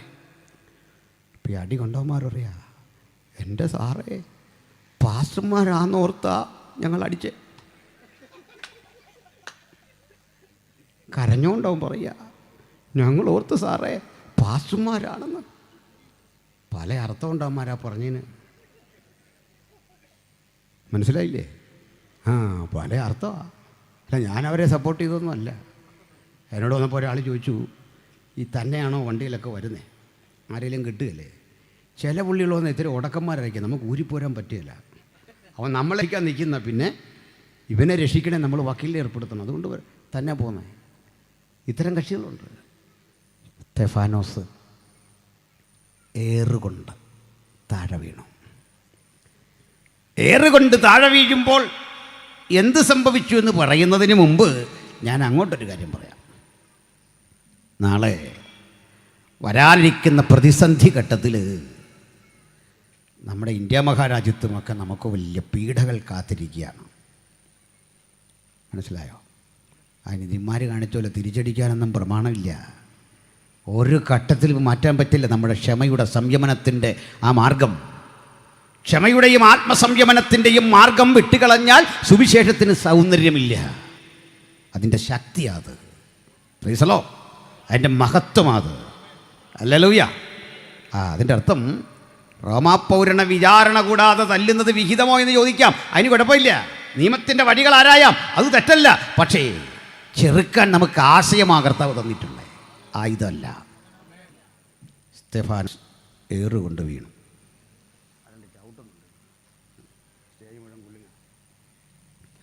അപ്പോൾ ഈ സ്തെഫാനോസ് ഏറുകൊണ്ട് താഴേക്ക് വീണിട്ട് പിടയുന്ന രംഗം ഞാനിങ്ങനെ മനസ്സിലോർത്തൊരു ഉത്തരം കിട്ടി. നാളെ ഒരിക്കൽ നമ്മളെ ഒരുത്തൻ ഇതുപോലെ ആക്രമിച്ചാൽ, സുവിശേഷം പ്രസംഗിക്കുമ്പോൾ കത്തി കൊണ്ട് കുത്തി നെഞ്ചു പിളർത്താൻ വന്ന, തോക്ക് കൊണ്ട് വെടിവെക്കാൻ നിന്ന, വേദന എടുക്കുമെന്ന് ചോദിച്ചാൽ ഞാൻ പറയില്ല. അതുകൊണ്ട് ധൈര്യപ്പെട്ടേ ഇവിടുന്ന് പോകാറുള്ളൂ. ആദ്യത്തെ ഒരു വേദനയുണ്ട്, ഇഞ്ചക്ഷൻ എടുക്കുന്ന പോലെ ഒരു ചെറിയ വേദന. അത് കഴിഞ്ഞാൽ പിന്നെ എന്താ സംഭവിക്കുമെന്ന് അറിയണ്ടേ? ഏറുകൊണ്ട് താഴെ വീണ സ്തെഫാനോസ് പറയാ, അദ്ദേഹം കണ്ടൊരു കാഴ്ചയുടെ വിശദീകരണം, ഇതാ സ്വർഗം തുറന്നിരിക്കുന്നതും. എത്ര മനോഹരമാണ് ആ പ്രഖ്യാപനം! കല്ലേറുകൾ ചീറിപ്പാഞ്ഞു വരുമ്പോൾ മഹാപുരോഹിതൻ ദേവാലയം വിട്ടതിൻ്റെ അങ്കണത്തിൽ വന്ന് അതിക്രൂരമായ ശിക്ഷ ദൈവമകന് വിധേയപ്പെടുത്തി കൊടുത്തപ്പോൾ, കല്ലുകൊണ്ടെറിഞ്ഞപ്പോൾ, കണ്ടു നിന്നവരൊക്കെ എറിയാൻ ആഞ്ഞെടുത്തപ്പോൾ, ഒറ്റക്കൊരുത്തൻ മുട്ടുകുത്തി നിന്നുകൊണ്ട് ഉയരത്തിലേക്ക് കണ്ണട്ടപ്പോൾ ഒരു കാഴ്ച, തുറക്കപ്പെട്ട സ്വർഗം. ഈ കാഴ്ച കണ്ടിറങ്ങിയവന്റെ പേരാ ദൈവത്തിന്റെ മകൻ. അതാണ് ക്രിസ്ത്യാനിത്വത്തിന്റെ ധൈര്യം. അത് ഭൂമിയിലെ വാഗ്ദത്തമല്ല, ഉയരത്തിലെ വാഗ്ദത്തം, ഉയരത്തിലെ ശക്തി. ആ ശക്തിയും സന്തോഷവും തിരിച്ചറിഞ്ഞവൻ തുറക്കപ്പെട്ട സ്വർഗം കണ്ടിട്ട് നടത്തുന്ന അജയ്യമായ ഒരു പ്രഖ്യാപനമുണ്ട്. ഇതാ സ്വർഗം തുറന്നിരിക്കുന്നതും ദൈവപുത്രൻ പിതാവിൻ്റെ മഹിമയുടെ എവിടെ ഇരിക്കുന്നത്? ഉറക്കെ പറഞ്ഞാട്ടെ. നിങ്ങളെ കൊണ്ടത് പറയിപ്പിക്കാൻ കാരണമുണ്ട്. എന്തിനാ വലത് ഭാഗത്തിരിക്കുന്നത്? എവിടെയെങ്കിലും ഇരുന്നാൽ പോരെ? അങ്ങനെയല്ലേ? ഈ ലോകത്തിൻ്റെ വലത്ത് ഭാഗത്ത് ന്യായാധിപ കോടതിയിൽ ഭക്തന് വേണ്ടി സംസാരിക്കാൻ ഒരുത്തനെയും കണ്ടില്ല. നിയമം പഠിച്ച ഒറ്റ പുരോഹിതനും തയ്യാറില്ല. ഒരു നിയമസഹായം വാഗ്ദാനം ചെയ്യാൻ ആരുമില്ല. ക്ഷേമവും സംരക്ഷണത്തിനും വേണ്ടി ഒരാളുമില്ല. ശുപാർശക്കൊരാളുമില്ല. കല്ലെറിയരുതേ എന്ന് പറയാൻ ഒരാളുമില്ല. അത് ക്രൂരമാണെന്ന് പറഞ്ഞ് അപലപിക്കാൻ പോലും ആരുമില്ലാതിരിക്കെ ഇതാ തുറക്കപ്പെട്ട സ്വർഗത്തിൽ പരമാധികാര കോടതിയിൽ എൻ്റെ ന്യായാധിപതി സ്വർഗീയ സിംഹാസനത്തിൽ പിതാവിൻ്റെ മഹിമയുടെ വലത്തുഭാഗത്തിരിക്കുന്നു. അത് ആകസ്മികമായൊരു ഇരിപ്പല്ല. ഇന്ന് രാത്രിയും അവൻ എനിക്കും നിനക്കും വേണ്ടി അതേ ഇരിപ്പിടത്തിൽ ഇരിക്കുന്നുണ്ട്. പിതാവിൻ്റെ മഹിമയുടെ വലത്തുഭാഗത്ത് നിഷേധിക്കപ്പെട്ട നീതിക്ക് വേണ്ടി ശബ്ദിക്കുന്ന ശബ്ദമായി അവൻ അവിടെ ഇരുന്നു കൊണ്ട് ഇപ്പോഴും മധ്യസ്ഥ പ്രാർത്ഥന അണയ്ക്കുന്നുണ്ട്. അവനുമായിട്ടാണ് ഭക്തന്റെ ഇടപാടെങ്കിൽ ഒരു കാര്യം ഉറപ്പിച്ചുകൊള്ളൂ, ഒരിക്കലും ഒരിക്കലും ഒരു ശക്തിക്കും നമ്മെ ശിക്ഷിക്കാനാവില്ല. അതിന്റെ കാരണം കൂടി പറയാം. തെറ്റ് ചെയ്ത കുറ്റവാളിയായി എന്നെ പിടിച്ചുകൊണ്ട് ഇങ്ങനെ ന്യായാധിപ സമുഖത്തിന് മുമ്പിൽ നിർത്തുക, പിശാച് അപ്പുറത്ത് നിൽക്കുക. എന്നിട്ട് യോവിൻ്റെ കാര്യം പറഞ്ഞ പോലെ പറയും. യോവിൻ്റെ പേരിൽ പറഞ്ഞൊന്നുമല്ല എൻ്റെ പേരിൽ പറയാനിരിക്കുന്നത്, എനിക്കറിയാം. മനസ്സിലായില്ലേ? നമ്മുടെ പേരിൽ ആക്ഷേപങ്ങളെല്ലാം അങ്ങ് ചൊരിയും. ആൾ ശരിയല്ല, അങ്ങനെയാണ്, ഇങ്ങനെയാണ്, അതിലേ പോയി ഇതെല്ലാം കേട്ടിരുന്ന് ഞാൻ മനസ്സിലാക്കി തട്ടിപ്പോയത് തന്നെ തീർന്നു. മാത്രമല്ല തെളിവടക്കം ഇവനെടുത്തങ്ങോട്ട് കാണിക്കില്ലേ. സ്തോത്രം. ഞാൻ തലകുനിച്ച് നിൽക്കവേ കർത്താവായ യേശുവിൻ്റെ ഊഴമായി ഞാൻ വലത്തുഭാഗത്തേക്ക് നോക്കിയപ്പോൾ പുത്രൻ എഴുന്നേറ്റിട്ട് ഇപ്പം നടക്കുന്ന കാര്യമാണ് നമുക്ക്. അവിടെ എഴുന്നേറ്റ് നിന്നിട്ട് ചോദിക്കും, സാത്താനെ നീ എന്താ പറഞ്ഞേ എൻ്റെ മകനെപ്പറ്റി? അതിൻ്റെ ശിക്ഷ എന്താ? എല്ലാ കുറ്റത്തിനും ഒരു ശിക്ഷയല്ല, ആണോ? ലൈസൻസ് ഇല്ലാതെ വണ്ടി ഓടിച്ചാൽ തൂക്കാൻ വിധിക്കുമോ? ഇല്ല. ഹെൽമറ്റില്ല, നമ്മളെ പിടിച്ച് 6 മാസം ജയിലിലിടുമോ? ഇല്ലെന്ന്. കുറ്റത്തിൻ്റെ ഗൗരവം അനുസരിച്ചാണ് ശിക്ഷ. മനസ്സിലായില്ലേ? അതിൽ ക്യാപിറ്റൽ പണിഷ്മെൻ്റാണ് തൂക്കിക്കൊല്ലുക.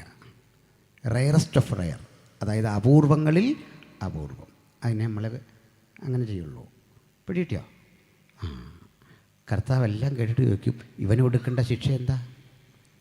ഉടനെ പറയും, കൊല്ലണം. എന്നോട് ചോദിക്കും, നേരാണോ? ഞാൻ പറയും, ശരിയാ. കയ്യിലിരിപ്പ് വെച്ച് നോക്കിയാ കൊല്ലേണ്ടതാ. കർത്താവ് പറയും, ശരിയാ, നീ മരിക്കേണ്ടതാ. നമ്മളെല്ലാം നോക്കി പിശാച് ആരോപിച്ച കുറ്റം നിഷേധിക്കുകയല്ല ചെയ്തേ. യെസ്, പാപത്തിൻ്റെ ശമ്പളം മരണം.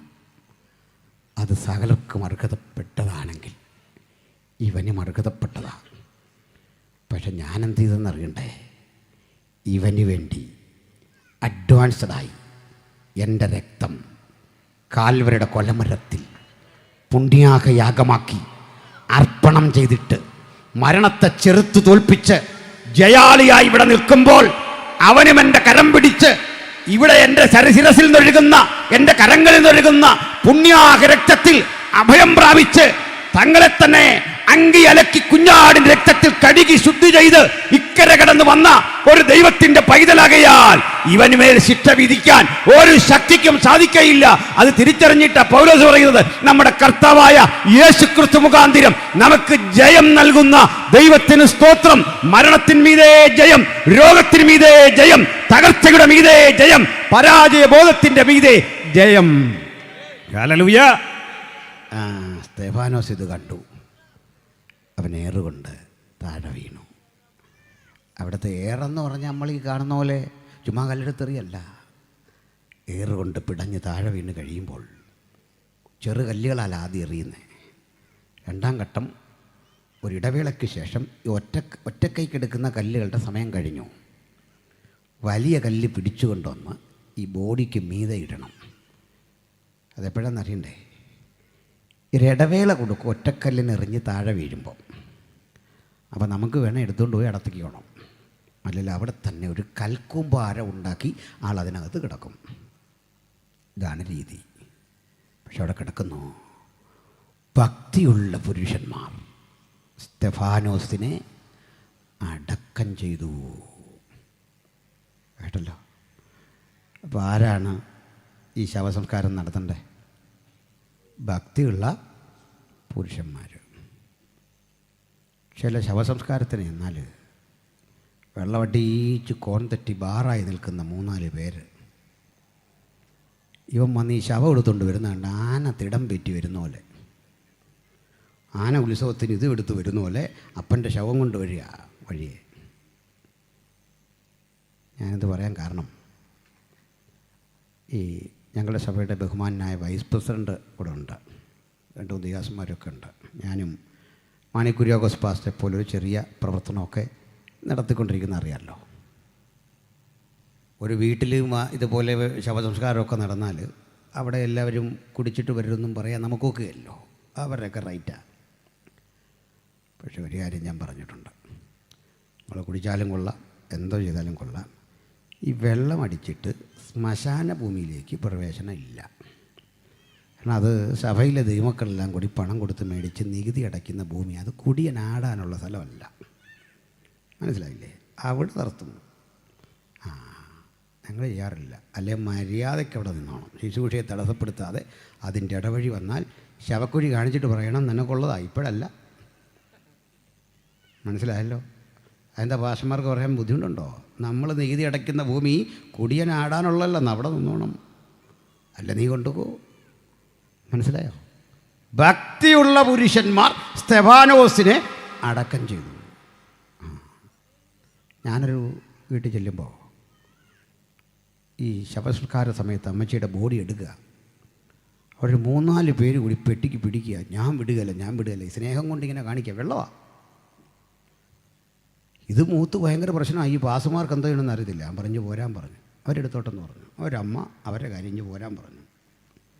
ഞാൻ വിളിച്ചു, ഞാൻ വന്ന് കാറേ കയറി. അപ്പോൾ കൊണ്ട് പുറകെ വരുന്നു. ഞാൻ പറഞ്ഞു നിങ്ങൾ എടുക്കാമെന്നല്ലേ പറഞ്ഞു, നിങ്ങളെടുത്തോ. പ്രശ്നമായി. അവസാനം ഞാൻ നടത്തുകയില്ലാന്ന് അങ്ങ് പിടിച്ചു. നിങ്ങൾ സമയത്തിന് വിട്ടു തരുന്നില്ല, പിന്നെ നിങ്ങളുടേത് പിന്നെ നിയമമായി, അതായി ഇതായി, എന്നെക്കൊണ്ട് നടത്തിക്കുമെന്നായി. ഞാൻ പറഞ്ഞു അങ്ങനെയൊക്കെ പറയാതെ. പറഞ്ഞത് ഞാനാണെങ്കിൽ നടത്തുകയൊന്നുമില്ല, അത് വേറെ കാര്യം. അങ്ങനെ ആലോചിക്കാമെന്നും വാക്ക് പറയുന്ന ആളല്ല നമ്മൾ.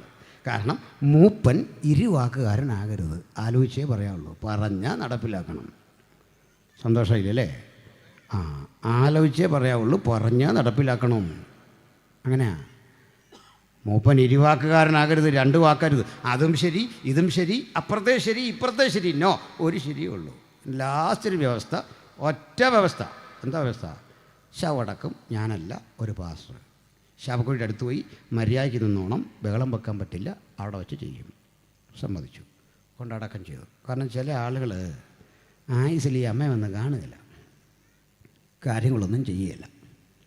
അവസാനം ഒരു കുടിയനെ അവൻ്റെ കൂട്ടുകാരൻ കുടിയനെയും കൂടെ കൂട്ടി കാണാൻ വരിക. മനസ്സിലായില്ലേ? സ്തെഫാനോസിനെ അടക്കം ചെയ്താരാ? ഭക്തിയുള്ള പുരുഷന്മാർ. ഒരു ശവടക്കാൻ ചെന്നപ്പോൾ ഒരുത്തൻ ഇത് താഴോട്ടിറക്കുന്ന വഴിക്ക് അവൻ്റെ മൊബൈൽ ഫോൺ താഴെ വീണു. അന്നേരം ഒരു മ്യൂസിക്, ഒരിടത്ത് മരണം, ഒരിടത്ത് ജനനം, ചുമലിൽ ജീവിതഭാരമെന്ന്. മനസ്സിലായില്ലേ? ഭക്തിയുള്ള പുരുഷൻ വേണം ഭക്തനെ അടക്കാൻ. ഇതൊക്കെയാണെങ്കിലും അത് കണ്ടുകൊണ്ട് നിന്ന ഒരു മനുഷ്യനാണ് പൗലോസ്. കണ്ടുകൊണ്ട് നിൽക്കുക മാത്രമല്ല, ഈ പ്രവൃത്തി ചെയ്യാൻ പാകത്തിന് കൂടെ നിൽക്കുന്ന ആളുകളെ പ്രോത്സാഹിപ്പിക്കാൻ അവരുടെ മേൽവസ്ത്രം അവരിങ്ങനെ ഉരിഞ്ഞു മാറ്റി അടുക്കി വെച്ചിരിക്കുകയാണ്. ഒരങ്കി, മേലങ്കി അവരിടും, അതിങ്ങനെ ഉരിമാറ്റി വെച്ചിരിക്കുകയാണ്. എന്നിട്ടാണ് എറിയുന്നത്. അല്ലെങ്കിൽ ഓടിപ്പോകുന്ന വഴിക്ക് തട്ടി വീഴും, അതുകൊണ്ട് ഇത് ഉരി വെച്ചിരിക്കുകയാണ്. വിലപിടിപ്പുള്ള വസ്തുവാണ് മേൽവസ്ത്രം. അതിന് അങ്കിക്ക് ചീട്ടിട്ടു എന്നൊക്കെ കാണുന്നത് എങ്ങനെയാണ്? അപ്പോൾ ഇത് സൂക്ഷിച്ച പുള്ളിയാണ്. ജോലിയെല്ലാം കഴിഞ്ഞ് പൗലോസ് തിരികെ പോവുക. ഈ പോകും വഴിക്ക് അടി കൊണ്ട് വീണു. കുതിരപ്പുറത്ത് വീണു എന്നാ, അവിടെ കുതിരയെന്നൊന്നും എഴുതിയിട്ടില്ല. പിന്നെ ഇരിക്കട്ടെ, നമ്മുടെ വകയായിട്ടൊരു കുതിര. മനസ്സിലായില്ലേ? ഞാനിങ്ങനെ വായിച്ചു നോക്കി വീഴാം, കുതിരയെന്നൊന്നും അവിടെ കണ്ടില്ല. പിന്നെ എല്ലാവരും കുതിരയെന്ന് പറയുന്ന സ്ഥിതിക്ക് നമുക്ക് കാളയാക്കാൻ പറ്റുമോ? കുതിരപ്പുറത്ത് പോട്ടെ, നമ്മുടെ അധിവാസന്മാർ അന്തസ്സായിട്ട് കുതിരയുടെ പുറത്ത് പോട്ടെ.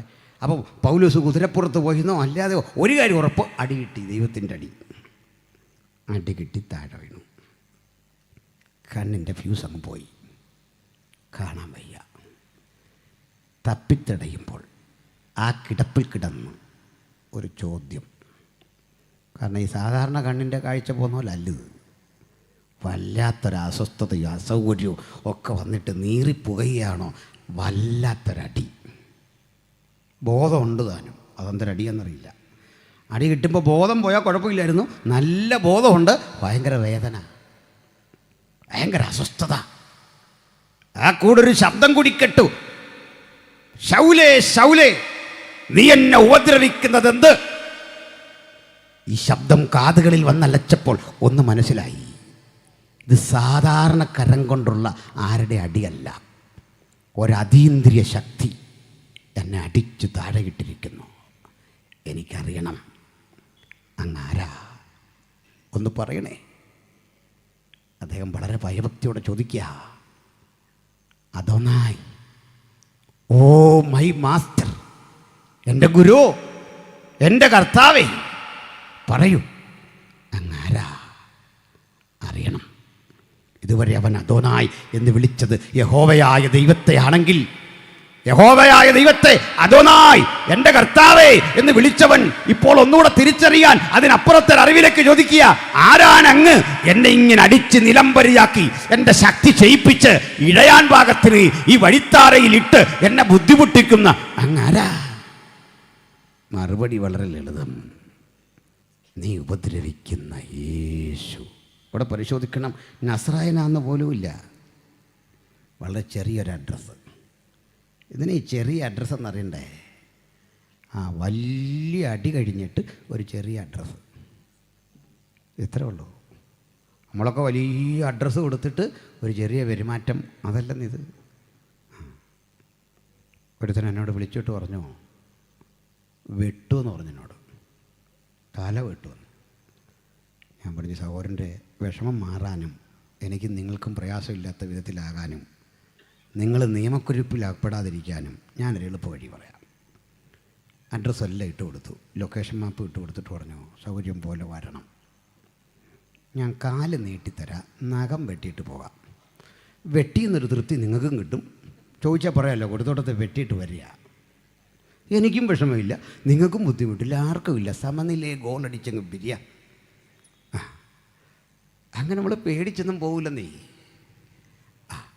അങ്ങനെയൊന്നും പോകാൻ പറ്റില്ലെന്നേ. എവിടെ പോകാനാ? ഇവിടെ ജനിച്ച് ഇവിടെ വളർന്ന നമ്മൾ ഇവിടെ തന്നെയാണ്, എങ്ങോട്ടും. ഇനി ഞങ്ങളെയൊക്കെ ഇവിടെ നിൽക്കേണ്ട, പുറത്ത് പോകാൻ പറയുന്നവരുണ്ട്. ഒരുത്തം കഴിഞ്ഞ ദിവസം പറയാം, ഇതിനി ഇവിടെ നടത്തിക്കല, പോടാ അമേരിക്കയിലെന്ന്. ഞാൻ പറഞ്ഞു, വിട്ടേക്ക്, നമുക്കാർക്കാണ്ട് എതിർപ്പുണ്ടോ? നിനക്ക് അത്ര കഴിവുള്ളവനാണ് വിട്, നമുക്കെല്ലാം കൂടെ പോകാൻ മനസ്സല്ലേ. ഇത് ഇവനിട്ട് വിടത്തുമില്ല, നമ്മോട് പറയാം ഇവിടെ പറ്റില്ല, അമേരിക്ക പോകും, നിങ്ങൾ അന്റാർട്ടിക്ക വിട്, ഇനി ചന്ദ്രനെ വിടുന്നോ?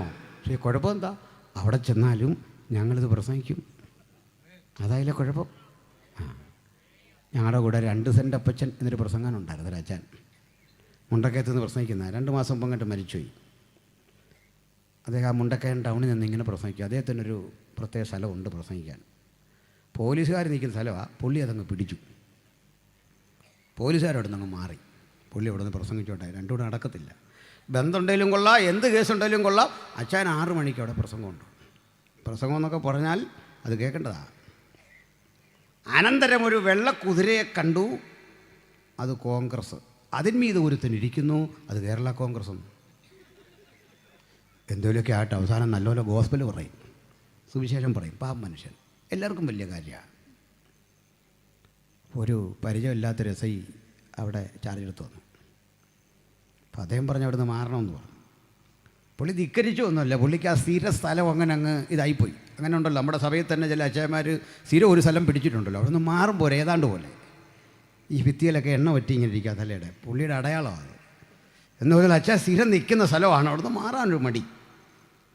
അവസാനം പിടിച്ചുകൊണ്ട് പോയിട്ട് ലോക്കപ്പിനകത്തിട്ട് പോലീസുകാർ പറഞ്ഞൊരു പാവം മനുഷ്യനാണ്, വീടെന്നൊക്കെ കൊണ്ട് എസ് ഐ കേൾക്കുകയില്ല.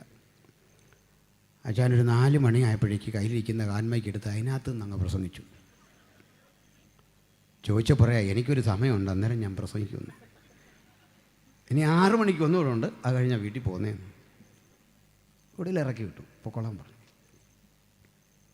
2 ദിവസം കഴിഞ്ഞപ്പോൾ പെട്ടെന്ന് ഈ എസ് ഐക്ക് ഒരു സ്ഥലം മാറ്റം. പുള്ളി കോട്ടയത്തിൽ നിന്ന് സാധനമെല്ലാം എടുത്ത് ഇങ്ങനെ പോവുക. അച്ഛൻ വിട്ടില്ല, അച്ഛൻ ഈ ഹാൻമയ്ക്കൊക്കെ ആയിട്ട് നേരെ വന്ന് ഈ സാധനമൊക്കെ കയറ്റിക്കൊണ്ടിരിക്കുന്ന ആ വണ്ടിയിൽ ആൾക്കാർ കയറ്റുമ്പോൾ അവിടേക്ക് വന്നിങ്ങനെ പ്രസംഗിക്കുക, 2 സെൻറ്റിനോടും അവൻ്റെ ദൈവത്തോടും കളിച്ചാൽ അവൻ ചുരുട്ടി കെട്ടിക്കും, വിടുകയില്ല. ചിലരിങ്ങനെയാണ്. ഞങ്ങളങ്ങോട്ട് പോകാനാ, ഞങ്ങൾ ഇവിടെ തന്നെ പ്രസംഗിക്കും, അങ്ങനെയൊന്നും പോകാൻ തീരുമാനിച്ചിട്ടില്ല. ഇനി ഞങ്ങൾ പ്രസംഗിക്കുന്നതുകൊണ്ട് ബുദ്ധിമുട്ടാണ്, ചേട്ടൻ പോയേ രക്ഷയുള്ളൂ. വേറെ വഴിയൊന്നുമില്ല ഇവിടെ. തിരിച്ചു വരാം. സ്തെഫാനോസ് പ്രസംഗിച്ചു, ആത്മശക്തിയിൽ പ്രസംഗിച്ച് കേട്ട് പൗലോസ്ലീഹയ്ക്ക് ഈ അവസ്ഥ വന്നു. കാരണം ഉണ്ടല്ലേ, ഈ സ്തെഫാനോസ് അവസാനം ഒരു കാര്യം പറഞ്ഞു. ഏറുകൊണ്ട് വീണപ്പോൾ, കർത്താവേ, ഈ പാപം ഇവൻ്റെ മേൽ ആരുടെ മേലും നിർത്തരുത്. തമ്പുരാനത് അന്നേരം കേട്ട്, മരിക്കാൻ നേരമൊക്കെ നല്ല കാര്യം പറഞ്ഞിട്ട് മരിക്കണം. സന്തോഷമല്ലേ?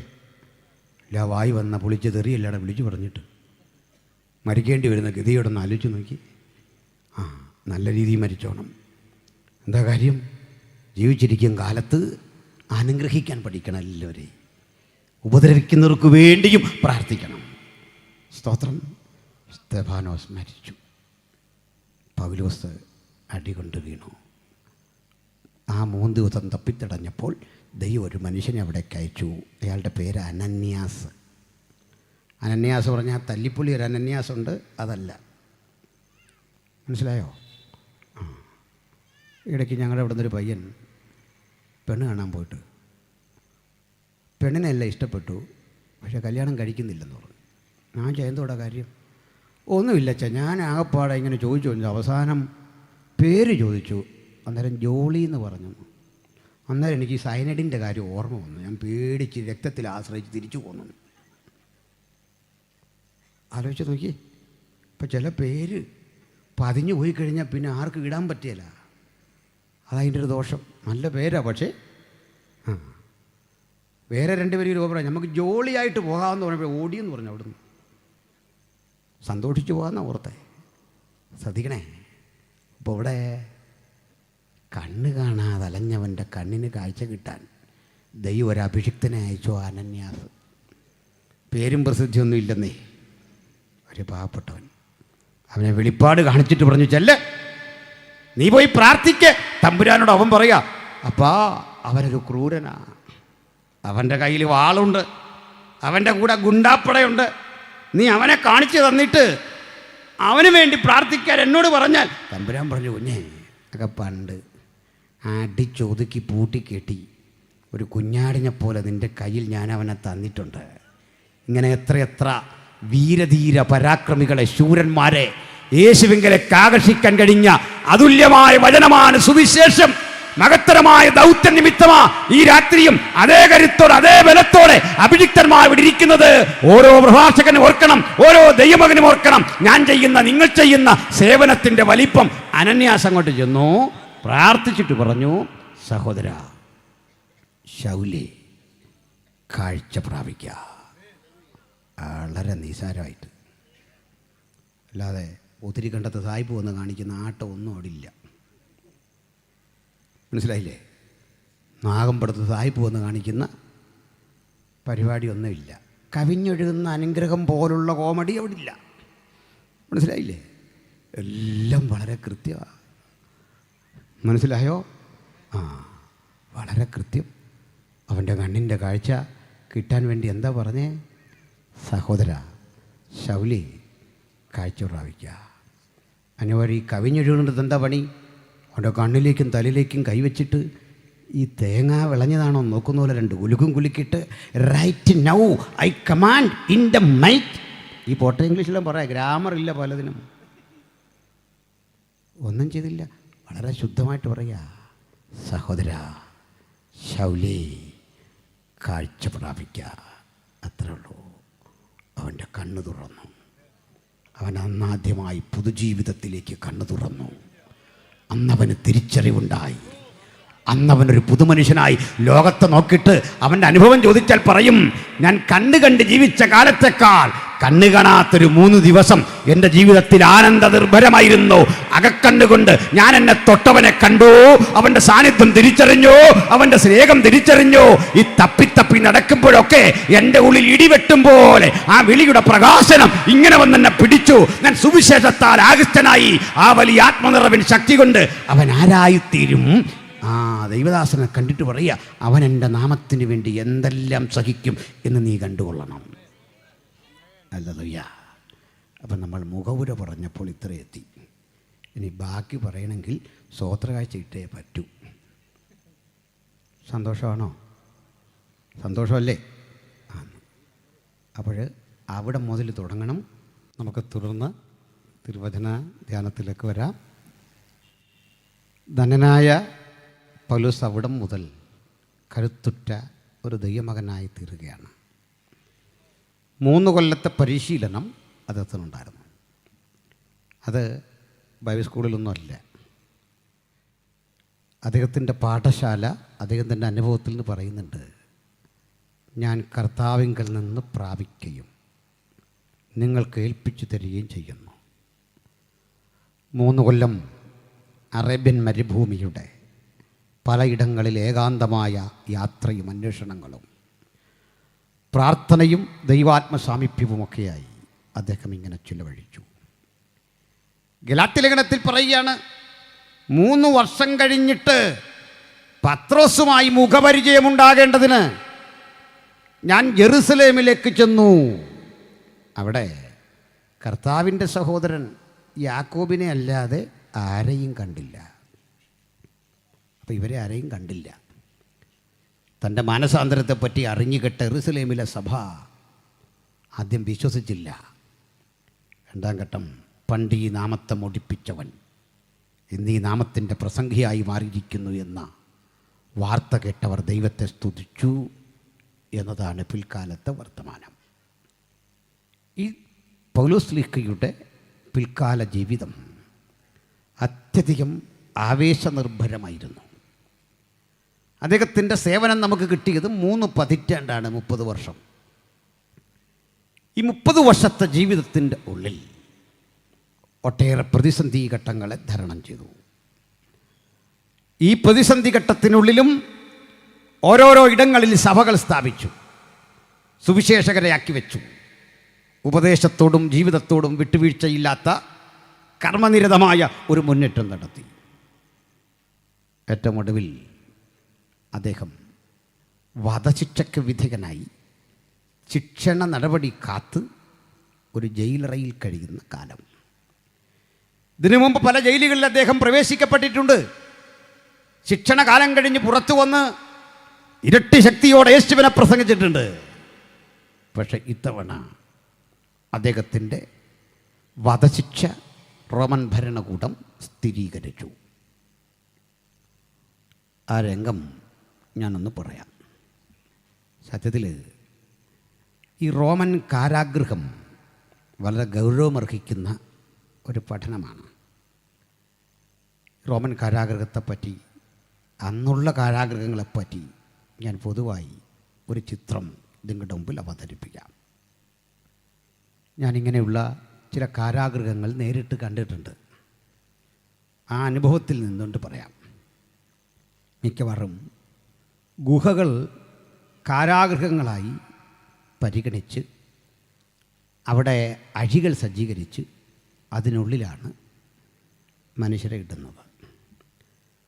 ഗുഹകൾ അങ്ങനെ സജ്ജീകരിക്കുന്നത് നമ്മൾ ഉദ്ദേശിക്കുന്ന നിലയിലല്ല. നമുക്ക് ഈ ഗുഹയ്ക്കകത്ത് കടന്ന് കുറേ ദൂരം പോകുമ്പോഴാണ് ഈ അഴിയിട്ടിരിക്കുന്നത്. ഗുഹകൾ താഴേക്ക് പിന്നെ കുഴിക്കും. അവിടെ നിന്ന് ഏകദേശം ഒരു 10-20 അടി താഴ്ചയിലായിരിക്കും അത് ചെന്ന് തീരുന്നത്. അപ്പം നമുക്ക് ആ ഗുഹയ്ക്ക് ഉള്ളിൽ കിടന്നിട്ട് അഴിക്കിടയിലൂടെ ഈ 20 അടി താഴ്ചയിൽ കിടക്കുന്ന മനുഷ്യനെ ഇങ്ങനെ കാണാം. ഒരു കിണർ, അത് കഷ്ടിച്ചൊരു 5 അടി വിസ്തൃതി വരുന്ന ഒരു ചതുര കിണറാണ്.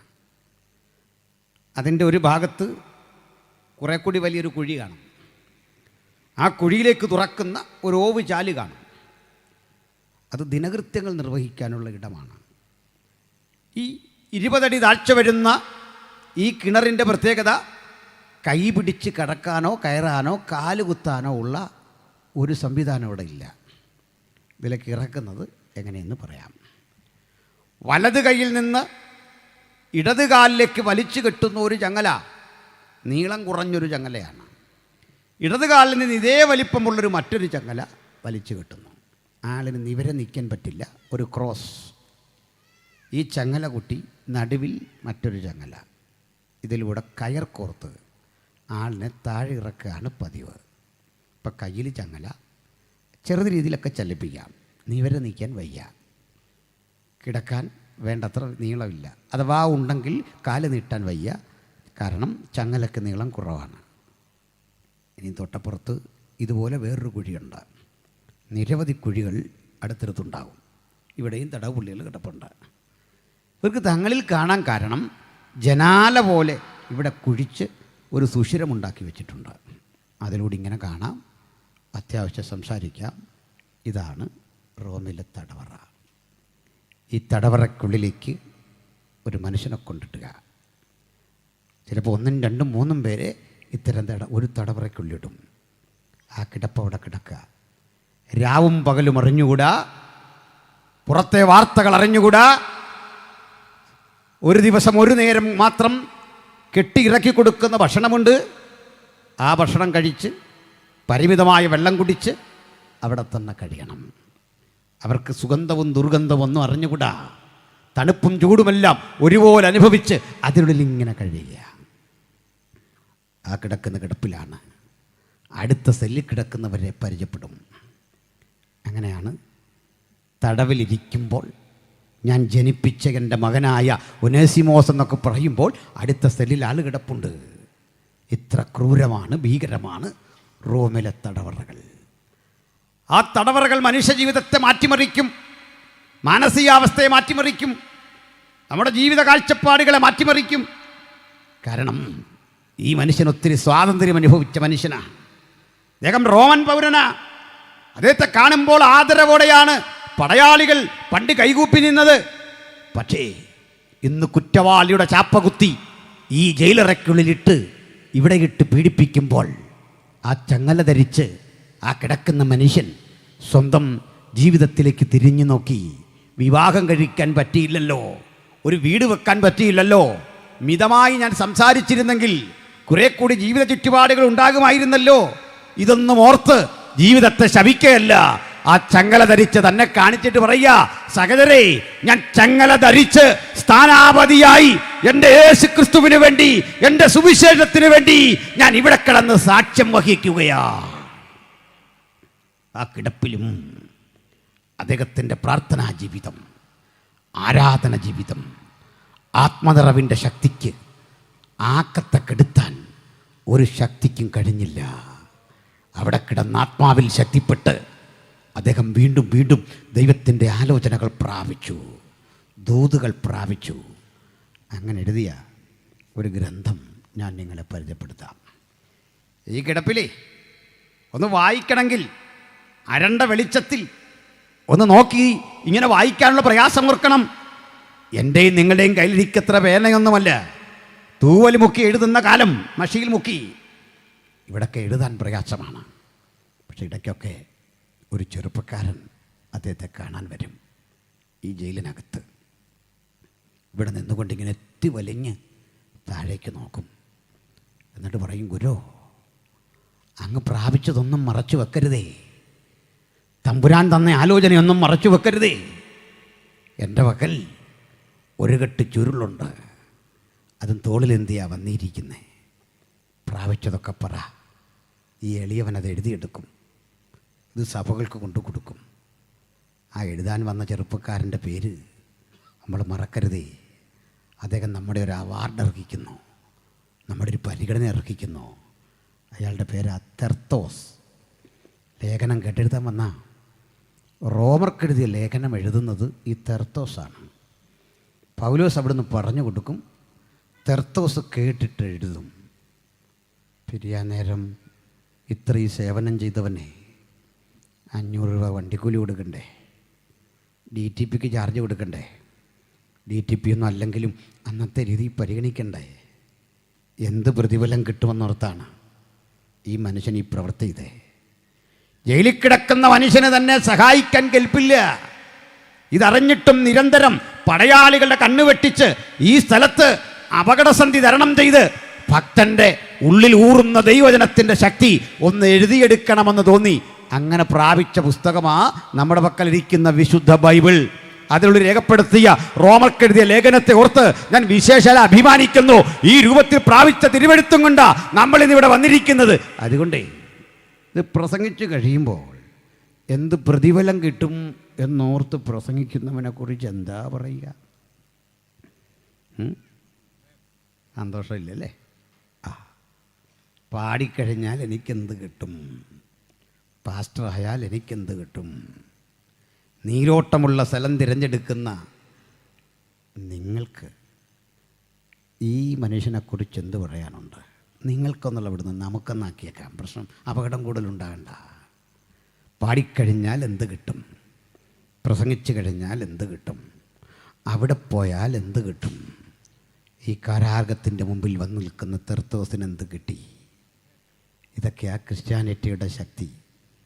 ഇതൊക്കെയാ ദൈവവചനം നമുക്ക് പകർന്നു തന്നവരുടെ ശക്തി. നമുക്ക് സ്വാർത്ഥതയോട് വിട പറയാം, ദ്രവ്യാഗ്രഹങ്ങളോട് വില പറയാം. ആ അവസ്ഥകളിൽ നിന്നൊക്കെ വേറിട്ടൊരു ക്രിസ്ത്യ ജീവിതം കാംക്ഷിക്കാൻ ഈ രാത്രി തയ്യാറാകാം. നീരോട്ടമുള്ള മണ്ഡലങ്ങൾ തിരഞ്ഞെടുക്കണമെന്ന മോഹങ്ങളിൽ നിന്ന് തിരിച്ചു വരാം. പ്രസംഗിച്ചു, പാടി, ഒരാൾക്കായി പ്രാർത്ഥിച്ചു. എനിക്കെന്ത് കിട്ടും? ഇന്നു മുതൽ ചിന്തിക്കാം, എനിക്കെന്ത് ചെയ്യാനാകും, എനിക്കെന്ത് പ്രവർത്തിക്കാനാകും. കഴിക്കുന്ന ഭക്ഷണത്തിൻ്റെ മൂല്യമല്ല, കിട്ടുന്ന വണ്ടിക്കൂലിയുടെ ശ്രേഷ്ഠതയല്ല, നസ്രായനെ പ്രസംഗിക്കാൻ കിട്ടുന്ന ഒരവസരം കളയാതെ, ഒരു നിമിഷം കളയാതെ, അവനെ സാക്ഷിക്കാൻ കിട്ടുന്ന ഒരു നിമിഷം കളയാതെ, മഹാപ്രതിഫലമുള്ള ഈ മഹത്തരമായ ശുശ്രൂഷയ്ക്ക് നെഞ്ചും നെറ്റിയും കൊടുക്കാൻ സന്നദ്ധരായ യുവ സമര സേനാനികളെ ഇനിയും യേശുവിന് ആവശ്യമുണ്ട്. അവർ ലക്ഷ്യം ക്രൂശായിരിക്കണം, ക്രൂശിനെ ഉയർത്തുന്നതാകണം, യേശുവിനെ ഉയർത്തുന്നതാകണം. Hallelujah, praise the Lord. തിരിച്ചു വരാം. ഇവിടെ ഈ കിടപ്പിൽ ഇതുവരെ കാണാത്തൊരു വാർത്ത പൗലോസ് കണ്ടു. എന്താണെന്നറിയണ്ടേ? ഒരു ദിവസം ഈ ജയിലറയ്ക്ക് മുകളിലൊരു കാൽപ്പെരുമാറ്റം. റോമിലെ ഒരു ഉദ്യോഗസ്ഥൻ വന്നിരിക്കുന്നു. അയാൾ തൊട്ട് മുമ്പിൽ ഒരു ഫലകം സ്ഥാപിച്ചിട്ട് പോകുന്നു. ആ ഫലകത്തിലെ വാർത്ത പൗലോസ് വായിക്കുക. എന്താണെന്നറിയണ്ടേ? ഗവൺമെൻറ്റിൻ്റെ ഔദ്യോഗിക അറിയിപ്പാണ്. വിഷയം വധശിക്ഷ. ആളിൻ്റെ പേര് പൗലോസ് എന്ന വിളിപ്പേരുള്ള ശൗൽ, സ്ഥലം തർസോസ്. കുറ്റം, രാജ്യത്ത് നിലനിൽക്കുന്ന നിയമം ലംഘിച്ച് സുവിശേഷം പറഞ്ഞു. ബഹുമാനപ്പെട്ട റോമൻ ഭരണകൂടം താങ്കളെ ഈർച്ചവാളിനാൽ കൊല്ലാൻ ഇതിനാൽ ഉത്തരവിട്ടിരിക്കുന്നു. മനസ്സിലായോ? ഇതാണ് ഈ വാർത്ത. റോമിലെ രീതി അനുസരിച്ച് ഈ കൊല്ലുന്ന ദിവസം എന്നാണെന്ന് എഴുതി വെക്കുകയില്ല. നാളെ മുതൽ എപ്പോൾ വേണമെങ്കിലും മരിക്കാം. മാസങ്ങൾ കഴിയും, ചിലപ്പോൾ വർഷങ്ങൾ തന്നെ കഴിയും. അപ്രതീക്ഷിത ഘട്ടത്തിൽ ഇതങ്ങ് നടപ്പിലാക്കുക. ഇതാ രീതി.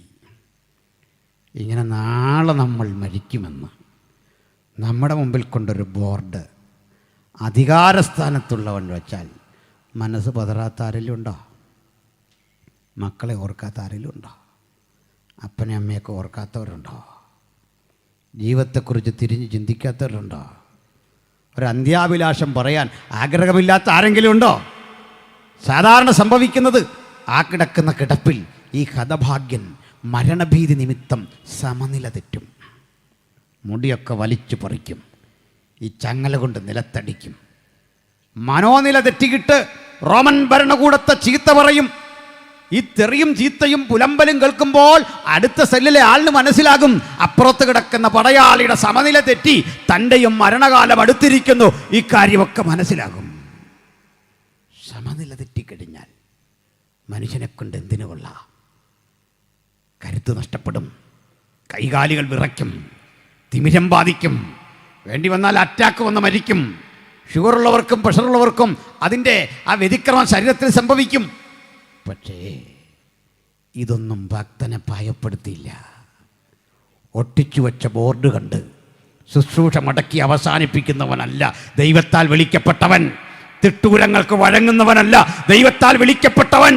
ചിലതരം ശബ്ദങ്ങൾ കേൾക്കുമ്പോൾ പിന്തിരിഞ്ഞോടുന്നവനല്ല യേശുവിൻ്റെ ശബ്ദം കേട്ടവൻ. ശൗലേ ശൗലേ എന്ന് വിളിച്ച ആ ശബ്ദം ഈ ജയിലറയ്ക്കുള്ളിലും ഒരു വാത്സല്യമായി, ഒരു സ്വാന്തനമായി, ഒരു സ്നേഹത്തിൻ്റെ ശബ്ദമായി എൻ്റെ കാതുകളിൽ വന്നലയ്ക്കുമെന്ന് നല്ല നിശ്ചയം ഭക്തനുണ്ട്.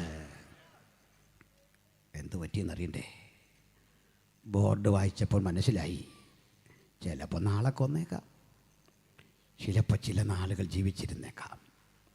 രണ്ടിനും തയ്യാറായിരിക്കണം. അല്ല, മരിക്കുമെന്ന് കരുതി ഉത്തരവാദിത്തമില്ലാതെ ജീവിക്കാൻ പറ്റുമോ? കർത്താവ് വരുമെന്നും പറഞ്ഞ് ഉത്തരവാദിത്തം ഇല്ലാതെ ജീവിക്കാൻ പറ്റുമോ? അതും പാടില്ല. ഉത്തരവാദിത്ത ബോധം.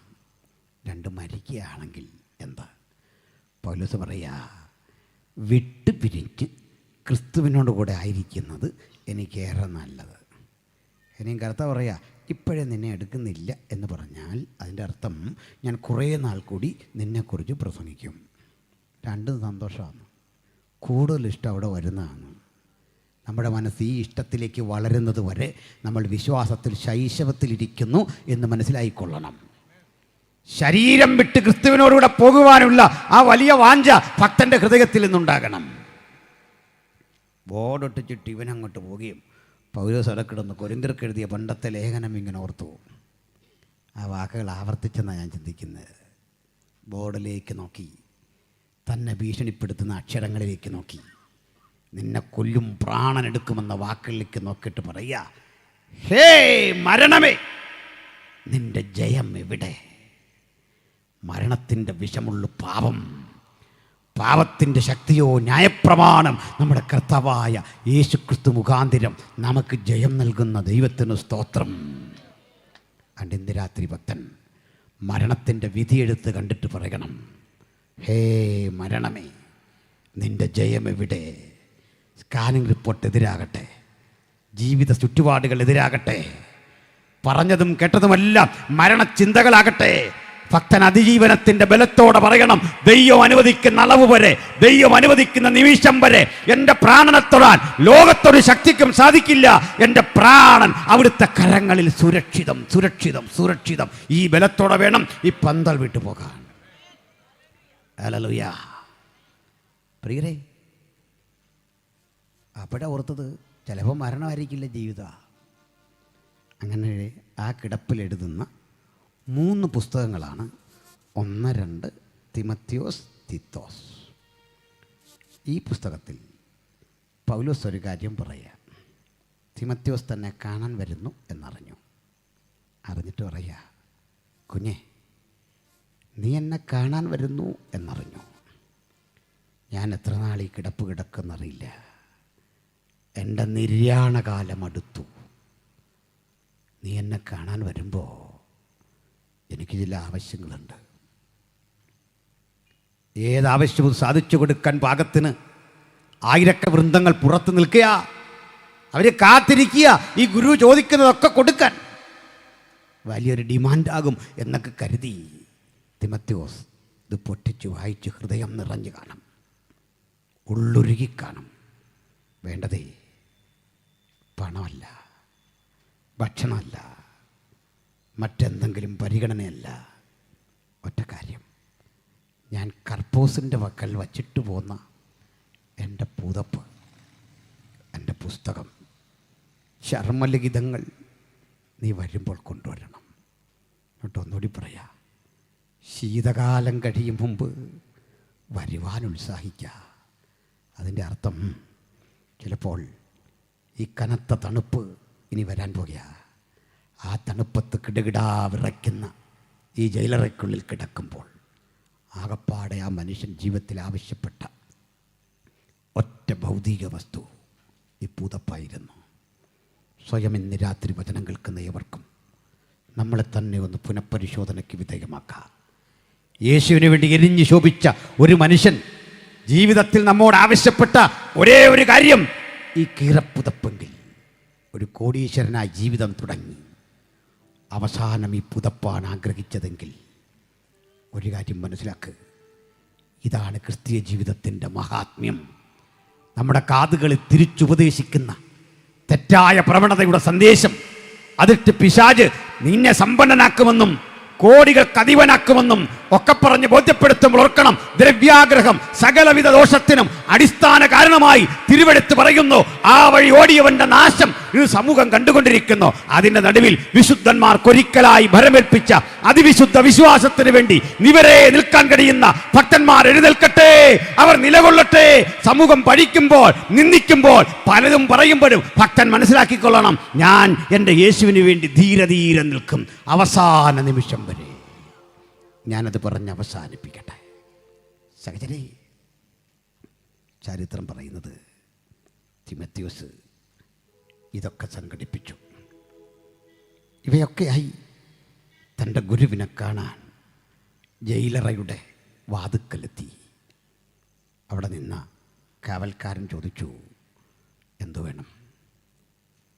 യജമാനനെ, എൻ്റെ ഗുരു അകത്തുണ്ട്, അദ്ദേഹത്തിന് കൊടുക്കാൻ ഈ പുതപ്പ്, ചർമ്മലിഖിതങ്ങൾ, പുസ്തകങ്ങൾ ഇതൊക്കെ കൊണ്ടുവന്നിരിക്കുക, ഒന്ന് കയറ്റി വിടണേ. നിൻ്റെ പേര് തിമോത്തിയോസ്, നീ കാണാൻ വന്നിരിക്കുന്ന ആളിൻ്റെ പേര് പൗലോസ് എന്ന് വിളിപ്പേരുള്ള ശൗൽ. ഓ, തർസോസുകാരൻ. ആ കാവലാൾ ഈ മുഖത്തേക്ക് സൂക്ഷ്മതയോടെ നോക്കിയിട്ട് പറയുക, തിമോത്തിയോസ്, താമസിച്ചു പോയി Timotheos, you are so late. എന്തു പറ്റി? ഇന്ന് പ്രഭാതത്തിൽ സൂര്യോദയത്തിന് മുമ്പ് പൗലോസിനെ വിചാരണയ്ക്ക് വിധേയനാക്കാൻ ഈ വഴിത്താരയിലൂടെ ചങ്ങല കെട്ടി വലിച്ച് ഇതുവഴി കൊണ്ടുപോയി. സാധാരണ ആളുകൾ ഇതുവഴി പോകുമ്പോഴൊക്കെ ഞങ്ങളെയൊക്കെ നോക്കി ചീത്ത പറയും. അവരെ ഈ അവസ്ഥയിലാക്കിയ ഭരണകൂടത്തെ തെറി പറയും. പക്ഷെ വ്യത്യസ്തനായി, പുഞ്ചിരി തൂകുന്നവനായി, അക്ഷോഭ്യനായി ചങ്ങല ഉയർത്തിക്കാട്ടി ഞങ്ങളെ അനുഗ്രഹിച്ചു പോകുന്ന ആ മനുഷ്യൻ്റെ മുഖം മനസ്സിൽ നിന്ന് മാറുന്നില്ല. ആ മനുഷ്യൻ്റെ അന്ത്യനിമിഷങ്ങൾ എൻ്റെ മനസ്സിനെയും കണ്ടാതെ ആകർഷിച്ചു. നീ അദ്ദേഹത്തെ കാണാൻ വന്നോ? താമസിച്ചു പോയി തിമോത്തിയോസ്. അങ്ങകലെ ആ മലയടിവാരത്ത് 3 ജലധാരകൾ ഒരുമിച്ച് സംഗമിക്കുന്നൊരു സ്ഥലമുണ്ട്. അവിടെയാ വധശിക്ഷ വിധിക്കപ്പെട്ടവർക്കത് വിധേയമാക്കുന്നത്. ഒടുക്കം ക്രൂരന്മാരായ പടയാളികൾ 3 ജലധാരകളുടെ സംഗമഭൂമിയിൽ ആ തടാകത്തിൽ കുളി കഴിഞ്ഞ് ശുദ്ധരായി പുറത്തു വരും. ഇങ്ങനെയാണ് കൊലയുടെ രീതി. തിമോത്തിയോസ് ചോദിച്ചു, എൻ്റെ ഗുരുവിന് വിധിച്ച ശിക്ഷ എന്താ? ആ കാവലാൾ പറഞ്ഞു, ഈർച്ചവാളിനാലുള്ള ശിക്ഷ. നിങ്ങൾക്കറിയണ്ടേ അത് എന്താന്ന്? മനുഷ്യ ശരീരം തലകീഴായി ഇങ്ങനെ തൂക്കിയിടും, 2 മരത്തോട് ചേർത്ത് കാലുകൾ വലിച്ചു കിട്ടും, തടിയിറക്കുന്ന വാൾ കൊണ്ടുവരും. അത് 2 അരികിൽ ആളുകൾ പിടിച്ചിട്ട് ഇങ്ങനെ 2 കാലുകൾക്ക് വിടവിൽ കീറി കീറി കീറി മുറിച്ച് 2 കഷണമാക്കും. ഒടുക്കം ഇത് പല തുണ്ടമാക്കും. ആഴത്തിൽ കുഴിയെടുത്ത് അവിടേക്ക് തട്ടും, ഇല്ലെങ്കിൽ കാട്ടുമൃഗങ്ങൾക്ക് എറിഞ്ഞു കൊടുക്കും. നിങ്ങൾ ആലോചിച്ചട്ടെ, സുധീരമേശ്വരിന് വേണ്ടി നിന്ന ഒരു മനുഷ്യനെ ഇങ്ങനെ കൊലപ്പെടുത്താൻ കാരണം അറിയണ്ടേ? അദ്ദേഹം പ്രസംഗിച്ചത് യേശുവിനെയാണ്. തന്നെ തൻ്റെ നാമത്തുയർത്തുന്നവർക്ക് ലോകം ഇതൊക്കെ കരുതി വെച്ചിട്ടുണ്ട്. അപ്പം അതുകൊണ്ട് ഭക്തൻ മുന്നമേ പറഞ്ഞു, ലോകം നിങ്ങളെ പകയ്ക്കുന്നെങ്കിൽ ആശ്ചര്യപ്പെടരുത്. ഇതാണ് ക്രിസ്തീയ ജീവിതത്തിൻ്റെ, ലോകത്തിലെ ഭൗതിക നന്മകൾക്കപ്പുറത്ത് ഭക്തൻ്റെ പ്രത്യാശയെങ്കിൽ ഇത്തരം മരണം വന്നാലും പിന്തിരിഞ്ഞോടാത്ത ചിലരെ ഇന്ന് രാത്രി ദൈവത്തിന് ആവശ്യമുണ്ട്. ഇനിയുള്ള കാലം ഇത്തരക്കാരുടെ കാലമാണ്. ഇങ്ങനെ നിൽക്കുന്നവരെയാ ക്രിസ്തുവിന് ആവശ്യമുള്ളത്.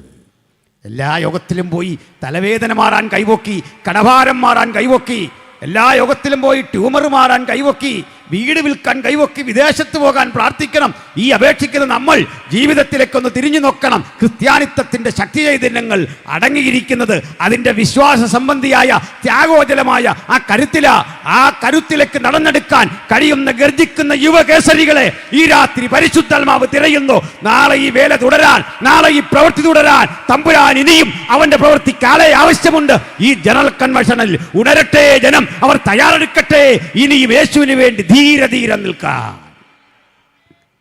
ഞാൻ അവസാനിപ്പിക്കുമ്പോൾ ഒരു കാര്യം ഈ കാവലാൽ പറഞ്ഞെന്നാ, തിമോത്തിയോസേ ഇവിടെ നിൽക്കരുതേ.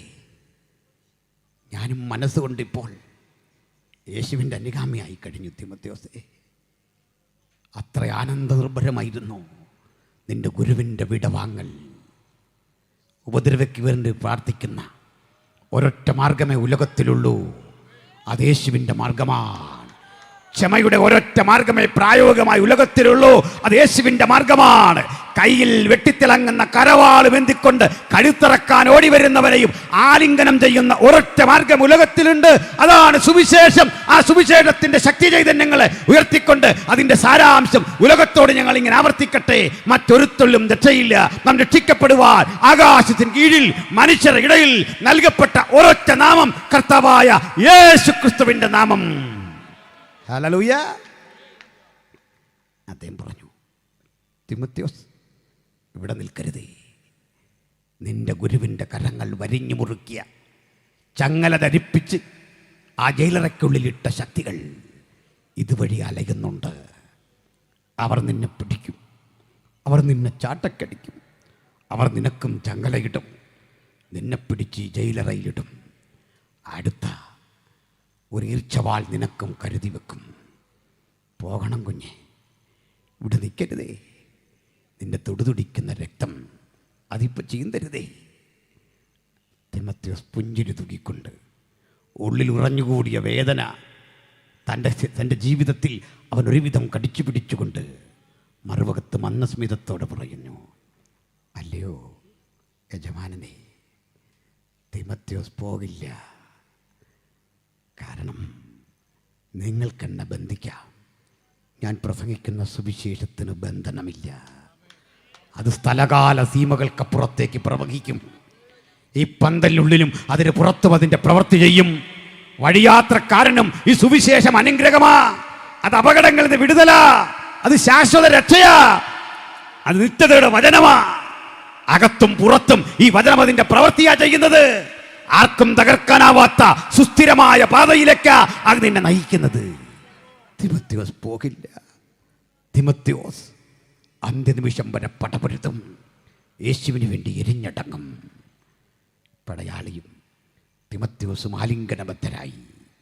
അവർ പ്രാർത്ഥനയോടെ വിട പറയുമ്പോൾ കയ്യിൽ ചേർത്ത് പിടിച്ച പുതപ്പും പുസ്തകങ്ങളും ചർമ്മലിഖിതങ്ങളുമായി തിമോത്തിയോസ് തിരികെ നടന്നു. തോറ്റു തുന്നം പാടിയവൻ്റെ പരാജയ ഭീതിയല്ല ആ മുഖത്ത് നിഴലിച്ചത്, ജയാളിയുടെ നിശ്ചയഭാവം, കരുത്തൻ്റെ ശക്തൻ്റെ നിശ്ചയഭാവം, നിശ്ചയദാർഢ്യം. ആ നിശ്ചയദാർഢ്യത്തോടെ ദൈവമക്കൾ ഇവിടം വിട്ട് പിരിയാവൂ. ഇന്ന് രാത്രി യോഗം തീരുമ്പോൾ ഭക്തൻ തയ്യാറെടുക്കട്ടെ. യേശുവിനെ പ്രസംഗിക്കാൻ, യേശുവിനെ സാക്ഷിക്കാൻ, സുധീരം യേശുവിനെ നിൽക്കാൻ. അതിന് പ്രായം തടസ്സമല്ല, പണം തടസ്സമല്ല, ജീവിത പശ്ചാത്തലം തടസ്സമല്ല.